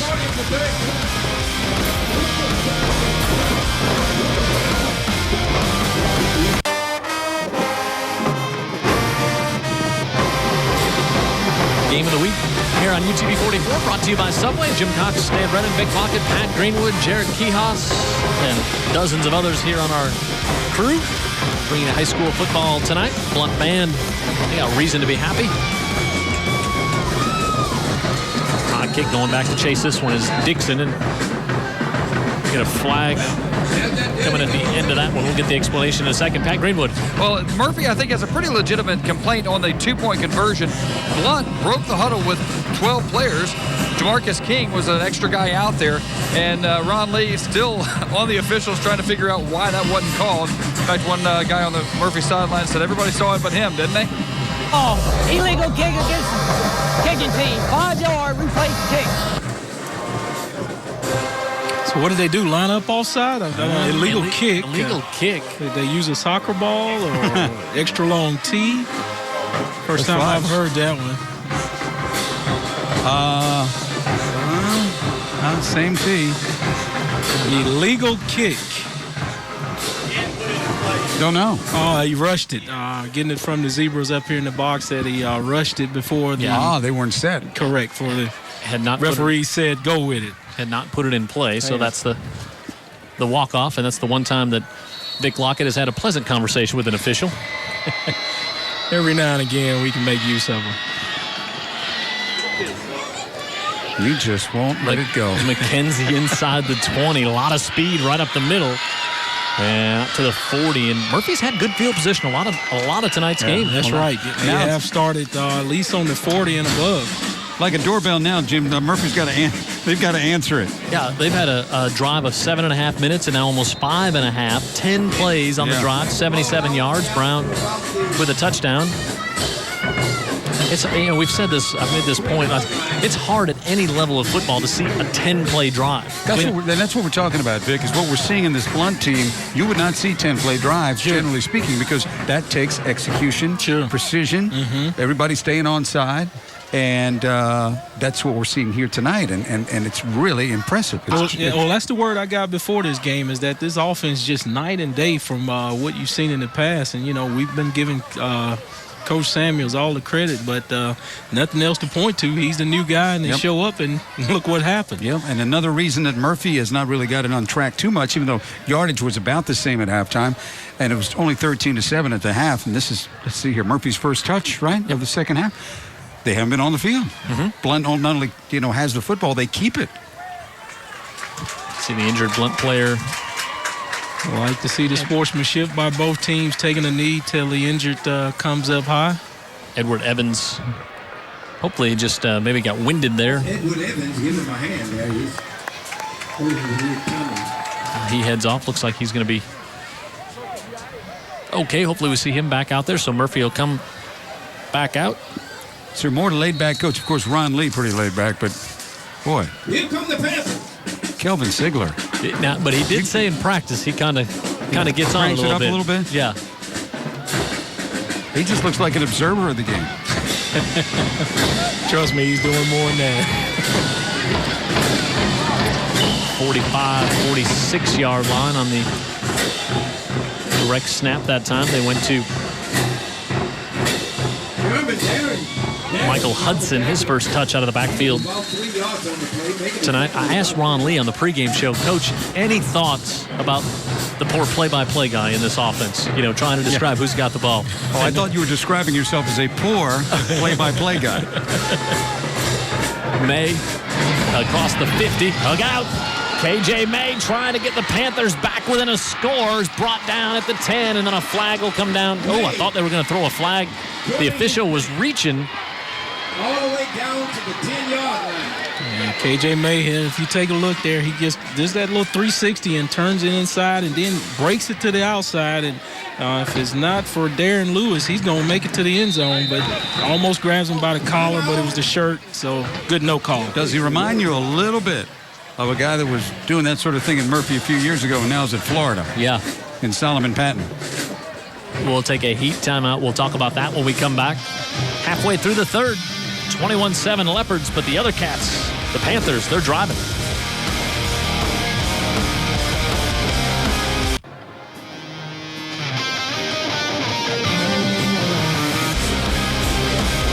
There you see our score, but it's first and goal for the Panthers. Vic had that big run by KJ May, and I think as much as it frustrates you as a defense in a game like this, you see the night KJ's having almost 100 yards. Here come the Panthers. You know they're going to get some plays. Yeah, this offense is just going to generate something somewhere, especially with a player like May. Inside handoff and going in for the touchdown and a 10-yard run as we see the first touch coming out of the backfield tonight by Sam Dixon, the sophomore, his third touchdown of the year. One more thing I want you to remember and realize about this offense, too. Watch the linemen, because these guys, it feels more like a team touchdown. They are downfield. They are at the end zone. They feel like it's their score, too. These linemen really get out and move in this offense. Not a big line, but a very athletic line. Warren on for the point after. It's up. And by the way, I think Warren shows us right there, he might have the leg. Yep. If it comes down to a late, long field goal, give it a shot. Murphy answers back quickly now. It's 21-14, 5:44 to go in the third on our UTV 44 Game of the Week, brought to you by Subway.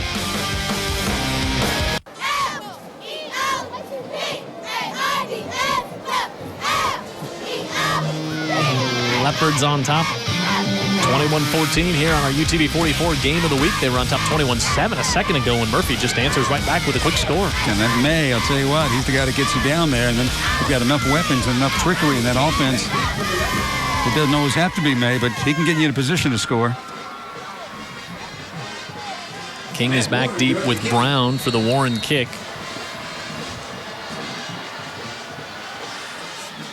This one a high short kick, and this is going to bounce. This could be a loose ball, and it was finally recovered. And that's Brackett. He is always around the football. Yeah. In special teams, no matter what. Yep. Scoring summary brought to you by Spring Hair Toyota. We got the yin and the yang, the methodical drives, and you got the quick drive here. 3 plays, 58 seconds. And Dixon with the 10-yard touchdown run. Less than a minute goes off the clock. There's your yang. And let's go down to Pat Greenwood. I was in that Murphy sideline just prior to the touchdown, and he told him right after that long run, he said, look, be physical. That's all I'm asking you to do. He said, you see what happens when you're physical, when you blow off the ball. Coach Ron Lee said, there's nothing magic to it. Beat him off the ball, good things will happen. Just what you were talking about the line there, Dan Brennan. Across the 22, couple of scores. I do want to tell you there's a great local website out there, myschoolsports247.com. Former Fairhope coach Mark Lassiter putting this on. Great place to get scores while you're checking out the games on Friday nights. Big one going on in Baldwin County. We want to update. Daphne has the lead over Foley 14-7. Davidson 21-14 in the third quarter over Mary G. Pass along some other scores as well. Biger up big over Citronelles. 2nd and 10 coming up. Oh, we had some good fun times with Mark Lassiter in his coaching days on Dan. Is this one intercepted? Picked off at the 25-yard line and not seen many errant throws tonight in the pick. Picked up there by Kenton Bettis. Or was that Greg Jones? One of the two, because he's showing some excitement there. I couldn't tell because looked like it was tipped. Let's take a look at the replay, and then he might have tipped it to himself. He did. No, he just cleanly picked it off. Greg Jones is making a name for himself tonight, huh? Yep, it was Jones. In every way. You know, they've seen that quick slant a lot. So Jones was just alert. You know, that's what they teach you to do. They take that quick step. Dan, they want you to just get up high and try to get the ball because you're not going to make the rush or get to your drop. Ron Lee telling his team, hey, we're still in this thing, and now they really are. Big momentum change after the quick drive for a touchdown. May gives it off. This is Dixon again, the sophomore. He gets to about the 21. Sam's got a few moves. He's been sitting on the sideline the first half, and then Ron Lee takes the cape off of him and send him in. He came into tonight's game averaging 37 yards a carry. He had 4 carries for 150 yards coming into tonight's game. So he's no surprise to the Blount team, just to me. Hadn't had a lot of touches, but when he did, he's been successful. And May will keep this. He takes a big stick and to about the 17. Bring up 3rd and about 2 coming here for the Panthers. I tell you guys, May has got to have some confidence in his guys up front to turn his back completely to the defense. Crazy, isn't it? Yeah, and then come back. I tell you what, man, that takes some guts. And do it about 37 times a game. Correct, yeah. See, Louis Tion play. I'd be afraid I'd turn around and number 30, LeBaron Rogers, is in my grill. Yeah, you got a helmet, a purple helmet to your spinal cord. Let's get a flag here before this one gets underway. Speaking of LeBaron, I ran into his dad down there during halftime, Robert Earl, real proud of his son. He'll wave the flag off. Son's had a good game. He has. He's making a name for himself as well for the purple and white.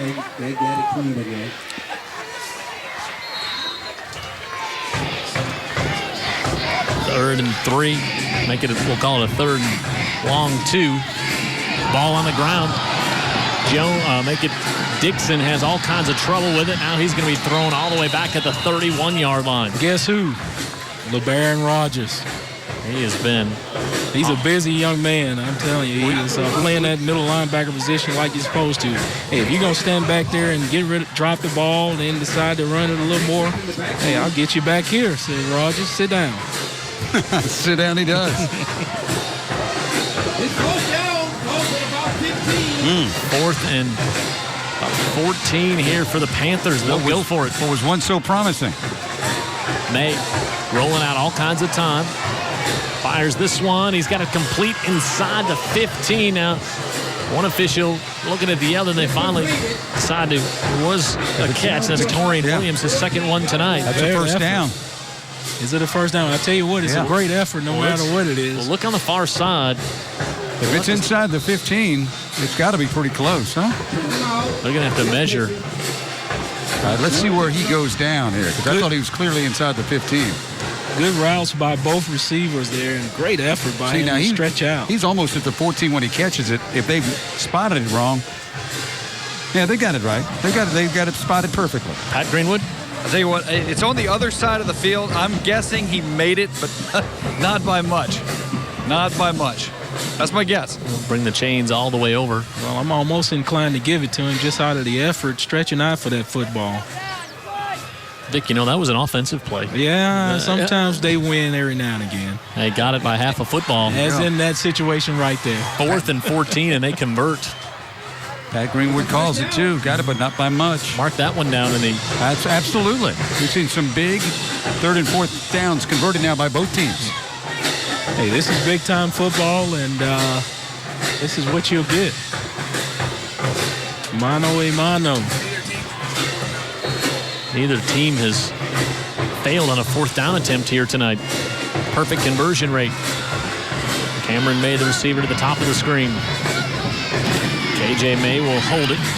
Runs into his own offensive lineman, pushes him forward, and gets down to about the 6. We've talked a lot about the great job of coaching that Chris Samuels has done at Blount, but this Murphy team looks very well coached too. I would hate to run this offense. You definitely got to say it. You got to go through the paces, and you got to get everybody to buy in. Yeah, and did it this year. Yeah. It's a new look. Dixon hit, wrapped up, and he'll be driven back to the 9 where they'll spot him down. That's why there's no true quarterback. You got Dixon taking the snap right there. I'm sorry, that was Mag. My bad. But you'll have times when, you got 2 guys back there, not sure who's even going to get the initial snap. Hey, that's part of their offense, the confusion. Confuse the defense and confuse the announcers and confuse the crowd. Slow us all down. Correct, yeah. Can't get your good read. 3rd down, 6. May with pressure, trying to get away, and he does, but he could not get it complete as he tried to get that one over to Williams, and the pressure there. Man, he was being harassed there by 55 and almost got him to the ground. Good effort. Yeah, great effort by May, who has shown he is more than just a flashy runner. He really is a big effort player. Yeah, he's just a utility man. I mean, he could pass the football, he can run the football, and a couple of plays later, kind of shades of Cam Newton, where he leaned his shoulder in there and he picked up some extra yards. They will go for it on 4th and 6.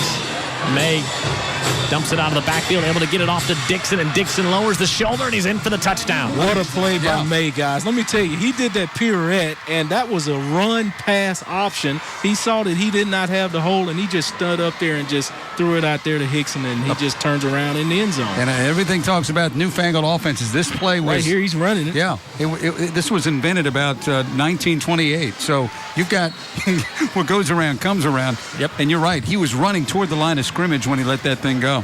Sam Dixon with his 3rd touchdown, and there's the PAT, and that's good. And suddenly we've got a tussle here, guys. 21-21, as Mrs. Lockett would say, right? That's right. Ada Lockett would call it a nice little tussle. It is indeed a tussle. 21-all late in the 3rd. May with the play to Dixon for the score.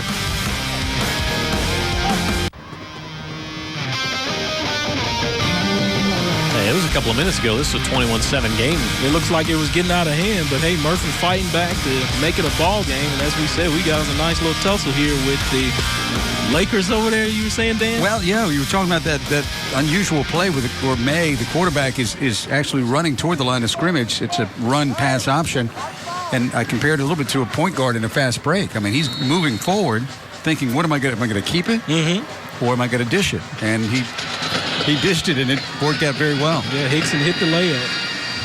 Davis at the 15 makes a move, gets back up the far sideline, and out to about the 34-yard line. Boy, Blount has got some shifty They sure do. Players on the team. As we look They at sure that. do. Yeah, so in 4 minutes, they got 2 touchdowns. One drive was 56 seconds. That one 3:01. That one a little longer, 8 plays, 25 yards. Dixon with his second score in as many drives. These teams, again, have really converted on 3rd and 4th downs, too, in a very efficient manner. And that's well-coached teams. Yeah. You know, you just don't pull that out of your hat. 4th and 14 on that drive. Yeah, but that was May making a play to the corner and a great catch, too, downfield. Quinteris Toppings will get offside from the far side, a little too eager coming in, rushing from the edge, and that was Dwayne King. King's ready to get after it, get the ball back into his offense hand.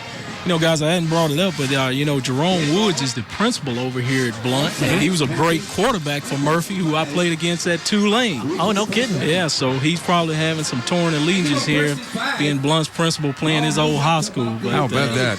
Jerome Woods was a great football player for Murphy. Like I said, and went on to Tulane and now back in the community doing a good job. And I'm sure he's graduating some students here from Blount High School. Great guy. 1st and 5 after the walk-off. Toppings, pump fake, pressure from the backside. He's hit, unloads it, looking for Davis, who wrestles for it, as there was lots of bumping out there, McCants and Davis. And you know what? I like the officials letting those two kind of get after it there, and then some more sportsmanship. DeMarco Reed helping Davis up. Yeah, like you guys said, these kids have probably played each other since Pee Wee ball across town. They're friends. They hang out. Toppings tried to pump him here, and I think he just ran out of arm here, Dan. I don't think he could get it out there quite as far as he needed to. Part of the reason he ran out of arm was he ran into somebody. Oh, that'll hurt it. Yeah, on the edge, Dwayne King, 45. 2nd and 5. I like the play call there. Your second short, take a shot downfield. Yeah, why not? Yeah, again, it's like a pro offense mentality. Chris Samuels will be saying, oh, Jim Cox liked that play call, but that means a lot. Brown, it's like, come on, I'm going to the Hall of Fame in a few years. Chris Samuels saying, you know, for the game, his only real disappointment is not being able to block for Rex Grossman this year for the Washington Redskins. Because he's no doubt going to have a huge year. Of course, he was your boy with the Bears. Right. Jim Cox, a unabashed Bears fan, and for years would tell me, this is going to be the year that Sexy Rexy breaks out. and he's breaking in Washington. I waited. So we got 1st down at the 49. Up the middle is Brown. All kinds of daylight that time right there in that 6 or 8 hole there. Dodge, Blount, and Bell right in the middle, that offensive line, clearing things out. Middle linebacker Jamarcus Reed missing in action on that play. And with that kind of blocking there, you know, might need a cape to make a play there. 280, 290, 275 in the heart of that line. And like you talked about, so funny, they don't have that at Murphy. Never. Play clock off, game clock down to 10 here in the 3rd quarter. The fade to the 40, and that will bring quarter number 3 to a close. We're even after 3, 21 apiece. It's the game of the week, and well, that's why. Because it's tied going into the 4th on UTV 44.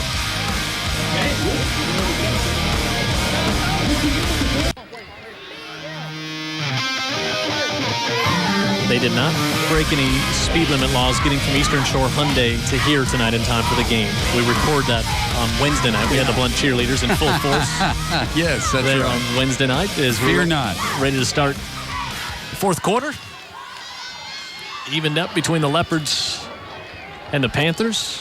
Buffet upended as he gets just inside the 40.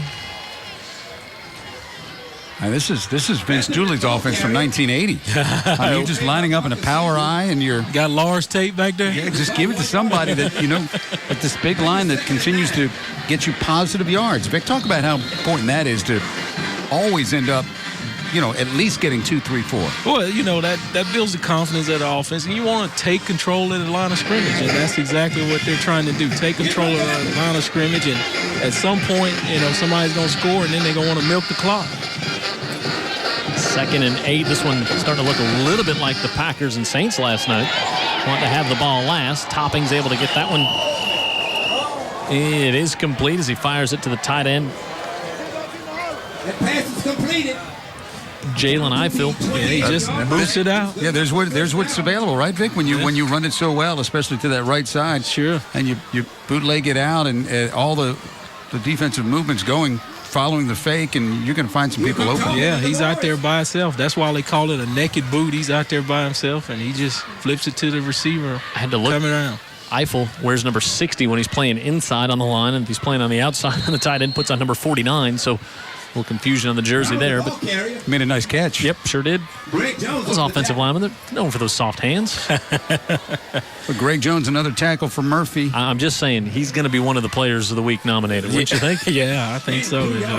Catches a few more like that for sure. I think he's been nominated. I think he was nominated once last year as well. I got news for you. This has just been a great game. I'm so glad we're here. The night is beautiful. The crowd is great, and the quality of football on the field is fantastic. At about 7, they go back to Blount on the left side, and he's got a hole, and he's inside the 10, down to the 8. No panic, Vic. I mean, Murphy comes back and ties it up, and the Leopards are like, we know what we do. Yeah, take a look at him right here. Just got the guard fooling around there, and then he comes to the 7 hole, and it's daylight there, and not for the corner. He's still running. And Wilson Bell at 280, when he pulls like that, that's like a truck coming into your lane. You're like, wait a minute. And the blinker's not on. Yeah. I mean, just coming on over. Yeah. And you just kind of merge out of his way. Yeah, praying nothing's in the other lane you're getting in. I ain't looking for no trouble. You can have it, big guy. Yeah, this is yours. Toppings gonna pull it out, can't decide if he wants to. He's got a man wide open. He holds on to it, and he gets to the 1. Boy, Jamarcus King wanted it in the end zone. Yeah, I think the corner was with him and finally came up. Yeah, I think Toppins decided right here. Look at him, he boots it out. Right here, I think he decides to run it right here, and he just doesn't have that in his mind to pull it up and pass it. He thought he could make it to the end zone, but stopped just short there. So I think it was a pretty good decision. That was a receiver making his feelings known there, jumping up and down. Yeah, he's windmilling back there. I'm open. Just throw me the dang ball. Wasn't that the name of a book? Kind of cleaned up a little bit. Yeah. 2nd and goal. Toppings gives it off Bethea. In for the score. He's in. It's touchdown. Touchdown, Leopard! Yeah, I don't think Chris was going to get real cute with that. He just was going to give it off right there over the guard. Let those offensive linemen have some fun just doing middle drill or Oklahoma, whatever you want to call it, and push some folks out of there. And you've got 3 tough backs for Blount. And take a look at it here. You get a little surge, and he's in the end zone. There's a lot of surge. Let's call out some of those guys. Braylon Jones, Deontay Blunt, Jamal Dortch, Wilson Bell, Travis Lockhart, and Chris's babies. Leopards will go for 2 here. Give it off Bethea on the left side. And he has stood up right at the goal line, still on his feet, still trying to push ahead. And he's denied. Well, Wow. I like how the referees just let him just kind of finish the play out. He still had some drive and there was some surge going on, but just came up short. And can we call these guys Hogs LA? I'll tell you, Lower Alabama Hogs, and I guess it's got to do more with their lack of faith in the place kicking. Thinking we got to go for 2 here. Yeah, Pat Greenwood. Well, I was standing next to Coach Sigler actually right after the touchdown. There was never a move to go to the kicker. It was as soon as that touchdown was scored, he put the 2 fingers up, said we're going for 2, period. So, never a thought. Yeah, but you wonder if that, we'll know in the next 9:04 if that extra Come point back to bite, huh? Right. Well, I think the fact is, what Kelvin is saying is, kicking it's no guarantee. So if I see his point. I'd rather have a no guarantee for 2 than a no guarantee for 1, is what he's saying. I get a chance to. Exactly. Yeah. Sliding a couple of chips in the middle of the table. Yeah. Murphy comes up with a potentially very big stop there. Yeah, and again, the effort out of these teams when they're down or when you think, well, they could be burying their heads right now, Murphy on that extra point, and instead they're alive, they're into the play, and they make a great stop that could potentially determine this game. Yeah. Sometimes the defense is asleep and not ready for offensive play, usually expecting an extra point kick. Yep, right. Tevin McKenzie drifts back to the 6. McKenzie It's out near the 30. He did a good job of just hesitating, trying to let his blocks get set up, and then takes one jab and goes north and south. Here's our Toyota. Spring Hill Toyota scoring summary, 10 plays, 66 yards. Bethea with a score for 1 yard. I mean, long plays, 10, 11, 8, long drives by the Leopards. NFL. Yep. You got an NFL guy calling the shots. Teaching this line how to block like big guys and quarterback that executes. Hey, last year the final score was 22-20. Murphy won. 2 years ago, 34-33. Blount won. 3 years ago, 14-7 Murphy. 4 years ago, 17-16 Murphy. 5 years ago, 16-12 Murphy. This isn't the trend is your friend as you watch this game. You knew what you were going to get coming into this one tonight. Hey, we had our trivia question earlier. Who had sent more players to the NFL, Blount or Murphy? My guess was Murphy because of the, longevity of the program. But look how close it is, 13-9. Just like a Murphy-Blount game. Yeah, Murphy, Buddy Audette, Bobby Jackson, Angelo Jones, Joey Jones, Keith McCants, Marty McDowell, Captain Munnerlin, Billy Shipp, Cleo Simmons, John Stieber, Mickey Sutton, John Tate, and Jarrell Wilson, all from Murphy in the NFL. We'll give you the Leopard NFLers in just a second. Tevin McKenzie and a flag. This one's going to come back, and McKenzie's going to get all the way down the near side, but it's going to come back as McKenzie gets in for the score, and you would guess that's going to be a hold. Hey, Dan, have you seen Student Body Right? That was it. I think I just saw it. Yeah, that's a USC right there. I'll tell you, that's what a crippling call right there. 60-yard touchdown wiped off. And it was funny. KJ May and Kelton Brackett were both in the backfield. Brackett was down on a knee, and KJ May came over and said, we've been playing against each other and with each other since we were 4, and helped him up, and they had a little funny exchange. And Kelton told us in the pregame show that he's known KJ forever. What's interesting about this game is holding against the offense. It's a big penalty. Foul, first down. You watch these teams compete, and make no mistake, they have competed like mad, and yet there has been an overwhelming sense of sportsmanship. Yeah, absolutely. Hey, let me quickly get back to those Blount players in the NFL. Derek Burrows, Larry Cowan, Damian Craig, James Evans, Alonzo Johnson, Charlie Parker, Carl Poe, Sim Stokes, and one Sherman Williams. How about that? Dixon tried to cut it back to the inside, and he was met in the middle. Marcus Wilson there to make the stop. Those Murphy players, dear friend of mine, Bobby Jackson, sold for years the airtime on 95 KSJ, and of course you knew Bobby. And, oh, sure. And the Jacksons probably watching at home, and his wife Q always tuned in to see how her buddy Vic Lockett's doing. Yeah. Bobby, what a great guy. Awesome guy. Miss Q, she brought him up well after his parents got gone. May fires it to the far side, and that's Cameron May with the catch. He's hit from behind. He's going to be short of the first down, so it's going to be third and a couple coming up here. Yeah, you see that little rollout again to find that tight end. Who now he's hard to. Well, that's actually one of the receivers there. Yep, and then you can see in this offense, essentially kind of an up back or an H back, moving to the left to get some protection as May rolls that way. And good move by Blount's defense to get some new, fresh players in after that long run that was called back because they knew they'd be tired. 3rd and 3. On the inside and across midfield, and the first down for Murphy.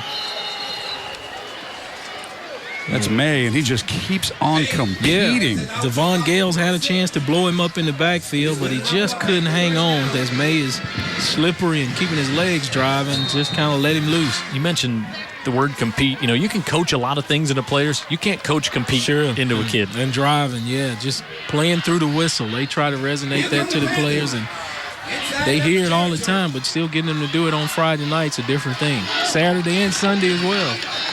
Different levels. This one comes to Andrew Howard. Howard to the 41. Baron Rogers again on the tackle. Yeah, he's going to finish up the night pretty sore. Got a Leopard. I think that's Darius McGadney Might be down. They have left it on the field tonight, guys. They really have, and we've seen a few down. Still got some minutes left. Yeah. I'm hoping it's a cramp. Yeah, preferably that man's okay. Yep, that's what it looks like. That's always good news. Hey, Marty Kennedy just texted us to score. Daphne on top 21-7 over Foley. Spanish Fort struggling with a depleted lineup tonight, losing to St. Paul's 30-0 right now in the fourth. Saraland on top of Monroe County, 14-7. Biger up big on Citronelle. Davidson, same thing over Mary G. Gulf Shores 33-20 over LaFleur. Baker 3-0 with the win over Faith Academy. Gulf Shores is leading LaFleur? Yes, 33-20. Wow. I tell you, that's news. Baker 3-0. They're getting some things turned around out there in West Mobile. McGill with a lead over Baldwin County, 21-0. UMS right up big on Escambia County. But KJ May, there's the guy, Jim. 122 yards rushing. He is busy. 18 rushes, the one touchdown, 122 yards. You can probably pencil him for one of the nominees for player of the game. I put it in magic marker. Black. Yes, sir. Tevin McKenzie on second. And about 5 is at the 35, and that's going to be very close to a first down. Let's take a look at the push that McKenzie gets here in the block up front. Oh, wow. Big hit. And who's that? That's May. KJ May with again. As if he hadn't been hit enough tonight. Yeah, he's going after it, and he just, for a guy that's not that big, 180 pounds, he sure delivers. Hey, I tell you, he's not playing 180 pounds. No. How about the smile he's got on him when we saw him in the pregame show? Just light up a room. Yeah. Oh, ball on the ground, and May smartly gets on top of that one. It's amazing with all the ball fakes and everything that goes on in this offense. We haven't seen that more often. more of that, yeah. Yeah, that's good coaching and good execution. That one just didn't get to KJ May. Again, it was committed best. Timeout. Water break. I think we'll get a heat timeout here with 5:21 left. Loss of 3. It's a good one tonight in Blount. 27-21, the Leopards on top. We're back for the finish after this on UTV 44, brought to you by Subway.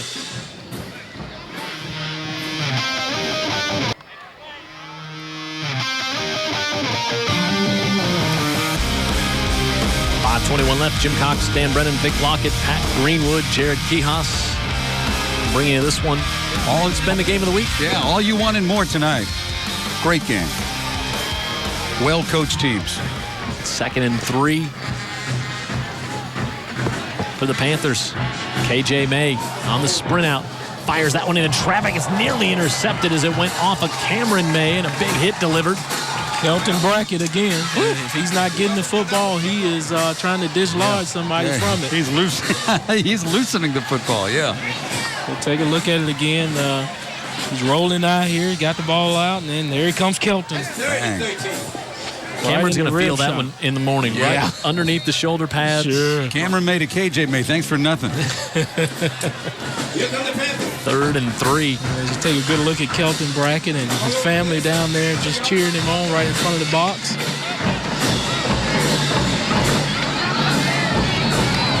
Gift goes to... It was 3rd and 13. They tried to catch the defense sleeping on the run. They just did their deal and tried to get the first down on the ground. They got a little work to do, Jim, but we've seen them convert big 4th downs. Yeah, 4th and 9 here. They converted a 4th and 14 on the last drive. They don't get this. Blount's got the players and scheme to run this thing out. Correct. The way they've been driving the football methodically. 4th and 9. This could be the ball game. May floats this one up in the air. Tipped, incomplete. Wow. Good defense in the backfield there. He threw it where his receiver could get it, but one of the defenders come over to break it up there.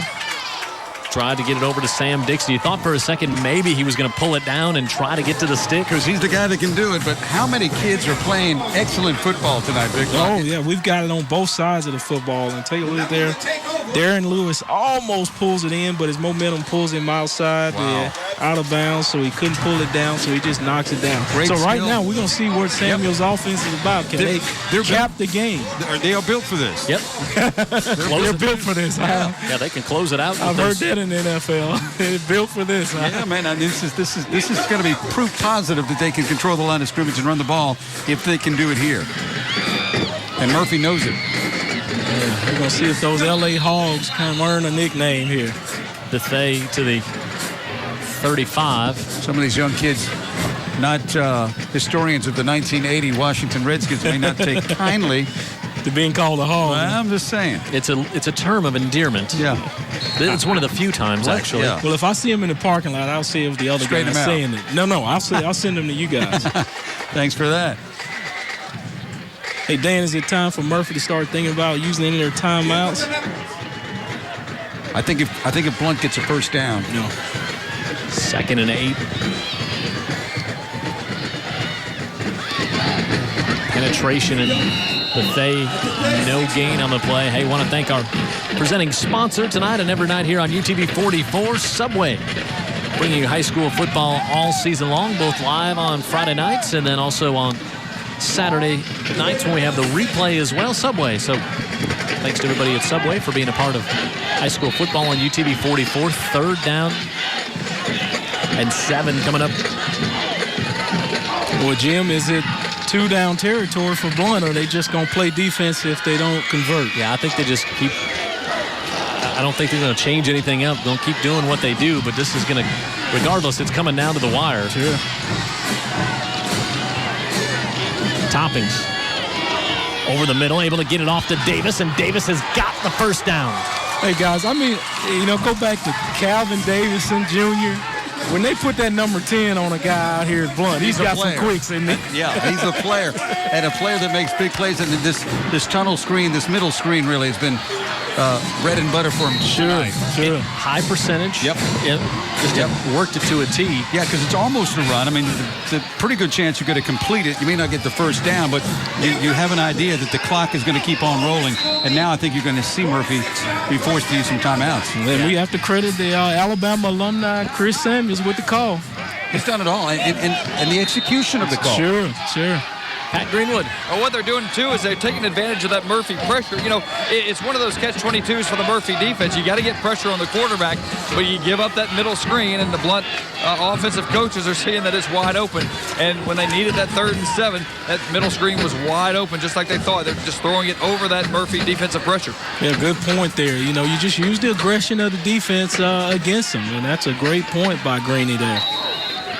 Excellent observation, because at this point in the game, you're trying to pin your ears back, and no, here they go with that little screen. There you go. Angie Brown in the backfield. He'll take the handoff on the left side. He's got a big hole inside the 40, the 30, and he's knocked out of bounds. But out before a big gain, DeMarco Reed there to bump him out. Well, one thing Vic Lockett always talks about is you got to keep playing, because you never know. You could jar a ball loose. Sure. Something crazy could happen, and Murphy's got to keep on playing here and batting the hatches. Yeah, because there's still plenty of time on the clock for any offense to do whatever they want. Just like you said, you keep playing until the whistle blow, and good things can happen on defense. I think that Chris Samuels and Kelvin Sigler, they'd like to see one of those more methodical drives as opposed to the not a big break. I like that. Yeah, they would like to just they'd be more than happy to have this in their hands when the clock runs out. I don't think they'd have a big problem with a touchdown. Well, that's true. Keep us in perspective, huh, Dan? Yeah, Coach Dan said, hey, I'll take a TD. That's right. Bethay up the middle. You see Murphy trying to wrestle that ball free. Jamarcus Reed was trying. That's a tussle there with Dwayne King and Jimmy Young. Yeah, Dwayne's got a nasty disposition about himself right now. Hey, he's still trying to play and jar that football loose. He's 243, and Young, the lead blocker in many of these plays, a 250-pound high school I-formation fullback. All righty then. Tell you about some more folks bringing you high school football here on UTV 44 tonight and every Friday night throughout the season. Encore Rehabilitation, thanks to Paige Plash and everybody in all the great Encore facilities and everything they do for high school football, from Huntsville down to Gulf Shores. They're a big part of Friday nights all across the state of Alabama. Also Greer's Market. Headquartered right here in Pritchard. Robert Greer. How about that? Spring Hill Toyota. And Davison Fuels and Oil. You sure are nice to Robert Greer, considering the fact, and you know I'm going to go there. You know where I'm going. Oh, yeah. Oh, yeah. Big Auburn Tiger. He's one of the few Albies I do enjoy. So and when Vic means, when he means few, I mean, yeah, it's a 1-2. Let's get that high.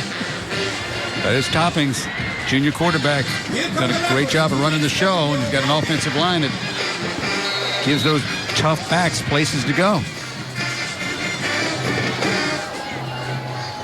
Brown, the single setback, play action. Toppings looking for Davis in the corner of the end zone. Touchdown, Leopards. What a pass, guys. I thought he was late on the delivery, but he was right on the money, Jim. I mean, he just bladed right in the basket there. Late flag. I think that's going to be a celebration flag. How good does this Blount team look? Wow. I mean, they just look, you know, with their precision. The play calling is perfect because, you know, we know what Murphy's looking for right here. And they go for a nail in the coffin, and they get it. And Toppins, you know, through from play one, you know, that beautiful stature there, putting the ball right there by his ear, listening for something, and then turns it loose. You have a dead ball, unsportsmanlike against the offense. As a quarterback, you don't have to throw it. Will be on the kickoff. You don't have to throw it 40 times a game to look good. Yeah. Hey, my guy in Pittsburgh does it all the time. He's got 3 Super Bowls. There you go. And, hey, you let your defense play and let your running backs run, and hey, you just convert those key 3rd and 4th downs to keep the chains moving. Yeah, and oftentimes if you can run it well, they're not long 3rd downs. Correct. Makeable. Yeah, put yourself in makeable conversions. So that's exactly what's happened here tonight.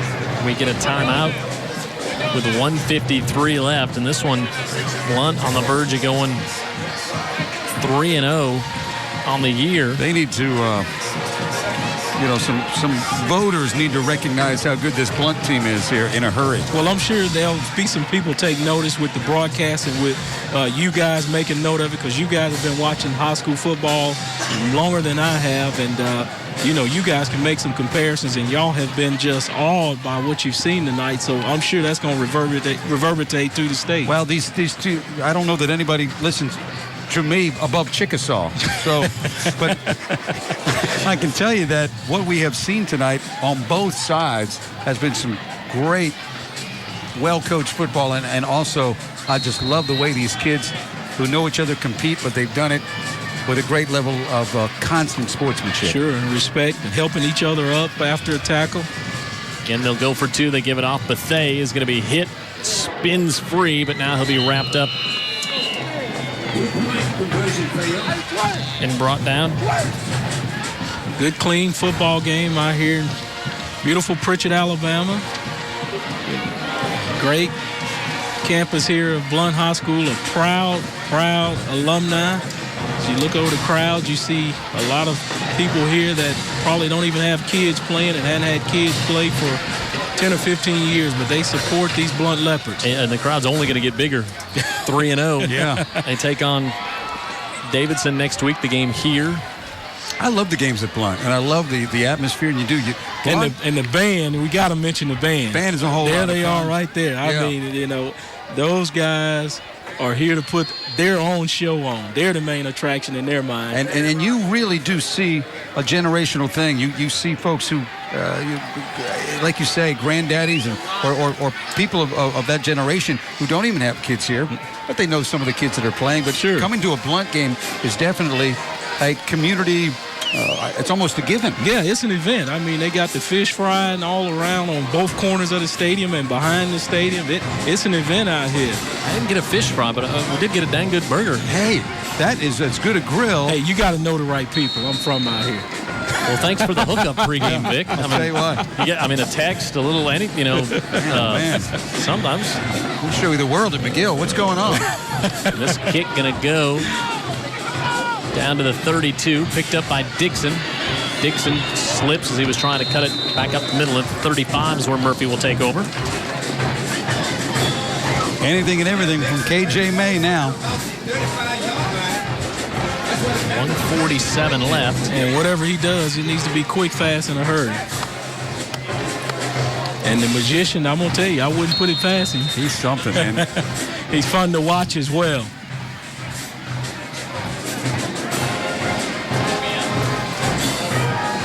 Murphy has 2 timeouts. Blount has 2. 1:47 left. We'll watch the young man, KJ May. Kinsey comes in. Play clock, they're not going to get it off. That's going to be a delay of game. Not how you want to come off the bench. Some confusion there with the wide receiver coming in motion. Backs him up. So this will... They've already got the play, and they'll just run it. Yeah, the 1st and 15 is a challenge, but that 1:47 on the clock, a very challenge down by 2 scores. And May pressured from the backside, and he'll be wrapped up and brought down. McGadney comes in.